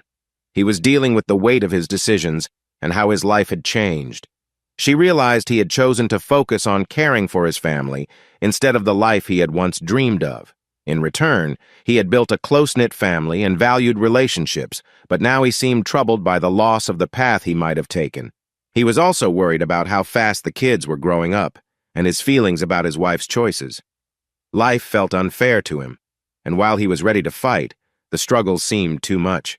He missed the kids, the lake, and he felt the absence of his wife deeply. In many ways, he missed himself. Mark knew he needed to keep going despite the hard times, believing he had to succeed for his family. He rubbed his face, unsure about his next steps with Sandy. He wanted to move forward but felt exhausted. Not long ago, Mark had looked forward to enjoying time alone with his wife once the kids were older. Now, he was sad realizing there wouldn't be any exciting trips. Even though he had saved a good amount of money, sending all the kids to college at once would quickly use up those savings. Mark was determined to provide for his children and saw it as a big success, but he felt regret for not being able to give his wife what he thought she deserved. Sandy's earlier honesty had shaken his confidence and filled his mind with doubt. As the kids grew, he knew they would eventually leave his daily life, and if Sandy wanted something different, he wouldn't stop her. Mark believed in allowing loved ones to find their own way, but he wasn't sure what Sandy truly wanted, or if she even knew herself. He no longer felt certain about his own decisions. He struggled to find any choice he had made that felt completely right. He had always prided himself on being smart, responsible, and hardworking, yet he felt that all his efforts hadn't produced anything significant. He hoped his children would do well, imagining a future where they would bring their own kids to this lake house, where he could teach them the lessons from their grandfather. Mark had tried to uphold the values and traditions that shaped his life, and while he never expected to be perfect, he had experienced many joys. He had great kids and meaningful connections, which he considered blessings. Mark thought he knew his place in life. He felt capable of facing challenges like an experienced sailor reading the water for guidance. But now, it felt like the finish line had moved. The place that was central to his dreams was to be sold, taking away the chance to pass down traditions and the joy of gathering with family. Many of the blessings he cherished might not last. He felt confused as life changed in ways he didn't expect, shaking both his confidence and core beliefs. He gazed out at the wide lake, feeling a disconnect between his troubled thoughts and the calm water. Today, everything seemed off, and Sandy was at the center of his worries. Mark tried to convince himself that she hadn't meant to stray, but he questioned whether she longed for something more exciting. He wondered if Sandy really wanted him. Mark was stable and responsible, perhaps a bit slow. Maybe Sandy wanted more, at least for a brief time. He knew how tiring it could be to always take the responsible path, and right now, that was wearing him down. Perhaps Sandy needed a change for a moment, but did that mean she was unhappy with him and his steady way of life? Did he, in some way, limit her choices? That thought troubled him greatly. If those worries weren't enough, then anger came into play. Mark had never felt angry with Sandy during their marriage until her recent admission. This anger, though surprising, felt natural. He had pushed himself down so much that a part of him was finally seeking relief. He had done many things for Sandy, even putting aside his own dreams until he wasn't sure who he wanted to be anymore, and now it didn't feel like enough for her. But his anger at Sandy felt so out of character for who he aimed to be. He couldn't accept that Sandy had gone astray because she wanted to, but he also couldn't completely ignore that possibility. Knowing that she was suffering more than he was, he recognized she wasn't intentionally trying to hurt him. Yet his heart remained heavy. If she had done something on purpose, he feared he wouldn't be able to handle it. Mark had always faced challenges head-on, but this situation made him question who he really was. The final step would either clear Sandy's name or reveal her wrongdoings, and there was one major reason he hesitated to take that step. Even if it meant his own anguish, Mark didn't want Sandy to be viewed as anything less than the amazing person he always believed her to be. The thought of that was too painful to bear. He had promised to protect her, and avoiding the reality felt like a strange way to do so, leading to distress for both of them to keep their love safe. Mark told himself he didn't need to deal with it until the kids were off to school. Even though this life wasn't what either of them wanted, it was simple. Mark loved Sandy and wanted to be with her, but he truly needed her to want him too. He hadn't found a way for Sandy to reassure him enough to take that last step. He felt weak for delaying, but putting it off gave him extra time to sort things out. Mark turned his gaze back to the lake. Even his cherished memories there felt threatened now. He felt lost, as if his past and future were slipping away. Sandy had been watching him closely. While she couldn't fully understand his thoughts, she sensed the overall feeling. She didn't have selfish desires. She simply wanted to help Mark find his footing again. If she couldn't bring back what once was, she hoped to help him build a new foundation to move forward, whether it was with her or not. Breaking the silence, Sandy said cheerfully, "Isn't the lake beautiful? Don't you love it?" Mark agreed, glad to see that she felt the same. He wanted her to feel that way. She had once given up the lake for them. He was relieved that she appreciated it now, especially at this moment. Sandy let the moment hang in the air before she spoke softly. "When we return here in a couple of months, you won't have to leave." Mark gazed at the view, feeling a mix of sadness and confusion. Her words began to make her point, but they didn't seem to fit. This place was going to be sold. It would be gone. Sandy understood that. "What?" he asked, clearly puzzled. "I made a promise that I believe will help us." That didn't clarify things either. "What?" Mark repeated. Sandy looked at him with hopeful eyes. "We're doing a house swap, Mark. Your brother wants our house, and we want this one. There will be some financial details, too. It's interesting we get the lake house and some cash. Waterfront properties are usually pricier, but we have a bigger house in a nice area, and the lake isn't in high demand right now. All the hard work you put into our Victorian house is about to pay off." "I don't get it," Mark admitted. Sandy held his gaze as she explained, "It's straightforward. I told Olive about my past mistakes." Mark was surprised. He didn't want anyone to know about her past. He worried more about how it would affect her than his own pride. Sandy waved away his worry. "I told her I had focused too much on our chance at this house, and I wanted to raise our kids closer to town. I chose the house in town over what was truly best for you and the kids. Being closer to town is what Thomas and Olive want since their kids can visit friends alone now." Olive felt uneasy about the boys being on the lake by themselves if they stayed there. It took a long time to get to town, and there weren't many kids around their age. "It turns out they really like our house, and you love this one. They were trying to sell their place to find something like ours. They might actually get ours, and we can have this home. They're excited about having the real thing. Thomas said it's a great plus to keep the properties in the family." Sandy pointed to the house behind them. "With the addition they built, it has room for our kids when they come back from college, but it's also perfect for just the two of us. There's space to keep your gear for the hobbies you've wanted to pursue. Mark, even the old canoe comes with it. They improved the insulation a lot. It's a comfortable year-round home now. You can come and stay for good. You can finally come home, Mark." Mark remained quiet, trying to process the new path Sandy was suggesting for their lives. Sandy continued, "Then you can decide if you want me to stay." She paused, then said, "If you prefer that I don't, I'll be okay. I'll only take what I need from the sale to start over on my own. Mark, I feel so sad about leaving this place. I didn't appreciate your connection to it as much as I should have when we were younger." Her sadness turned into urgency. "I won't take much. Please know I would never risk this place for you. I want you to have something that lasts, and it may not be me anymore." "I understand that." Sandy looked out over the calm waters, trying not to cry. Mark, surprised, blurted, "That doesn't seem fair." Sandy interrupted him. "Please, I want you to live your dream for a while before you decide what to do with me." "Why?" he asked. Sandy, feeling excited, said, "Because I took something important from you. Twice. First this place, and then your trust in me. I don't just want a fair trade for the houses, Mark. I want something more between us. I've had my dream life in my dream house, and I want to share that joy with you." Mark understood what she meant. He replied, "But Sandy, you'd be leaving your dream house. Just like you did for me, right?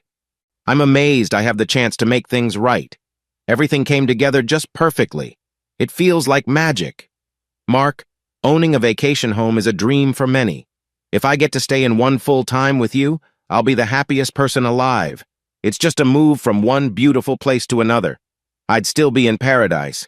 But my wishes come second. What really matters is that you want this change. Sandy had to hold back tears before she said with joy, "We'll be taking care of the house for a few days so you can realize that soon. This will be your home." Mark looked at her in surprise. She gathered her thoughts, stood up, and moved her chair closer to his. Sitting down, she said, "That's all there is to say for now. Don't think too much, just accept it."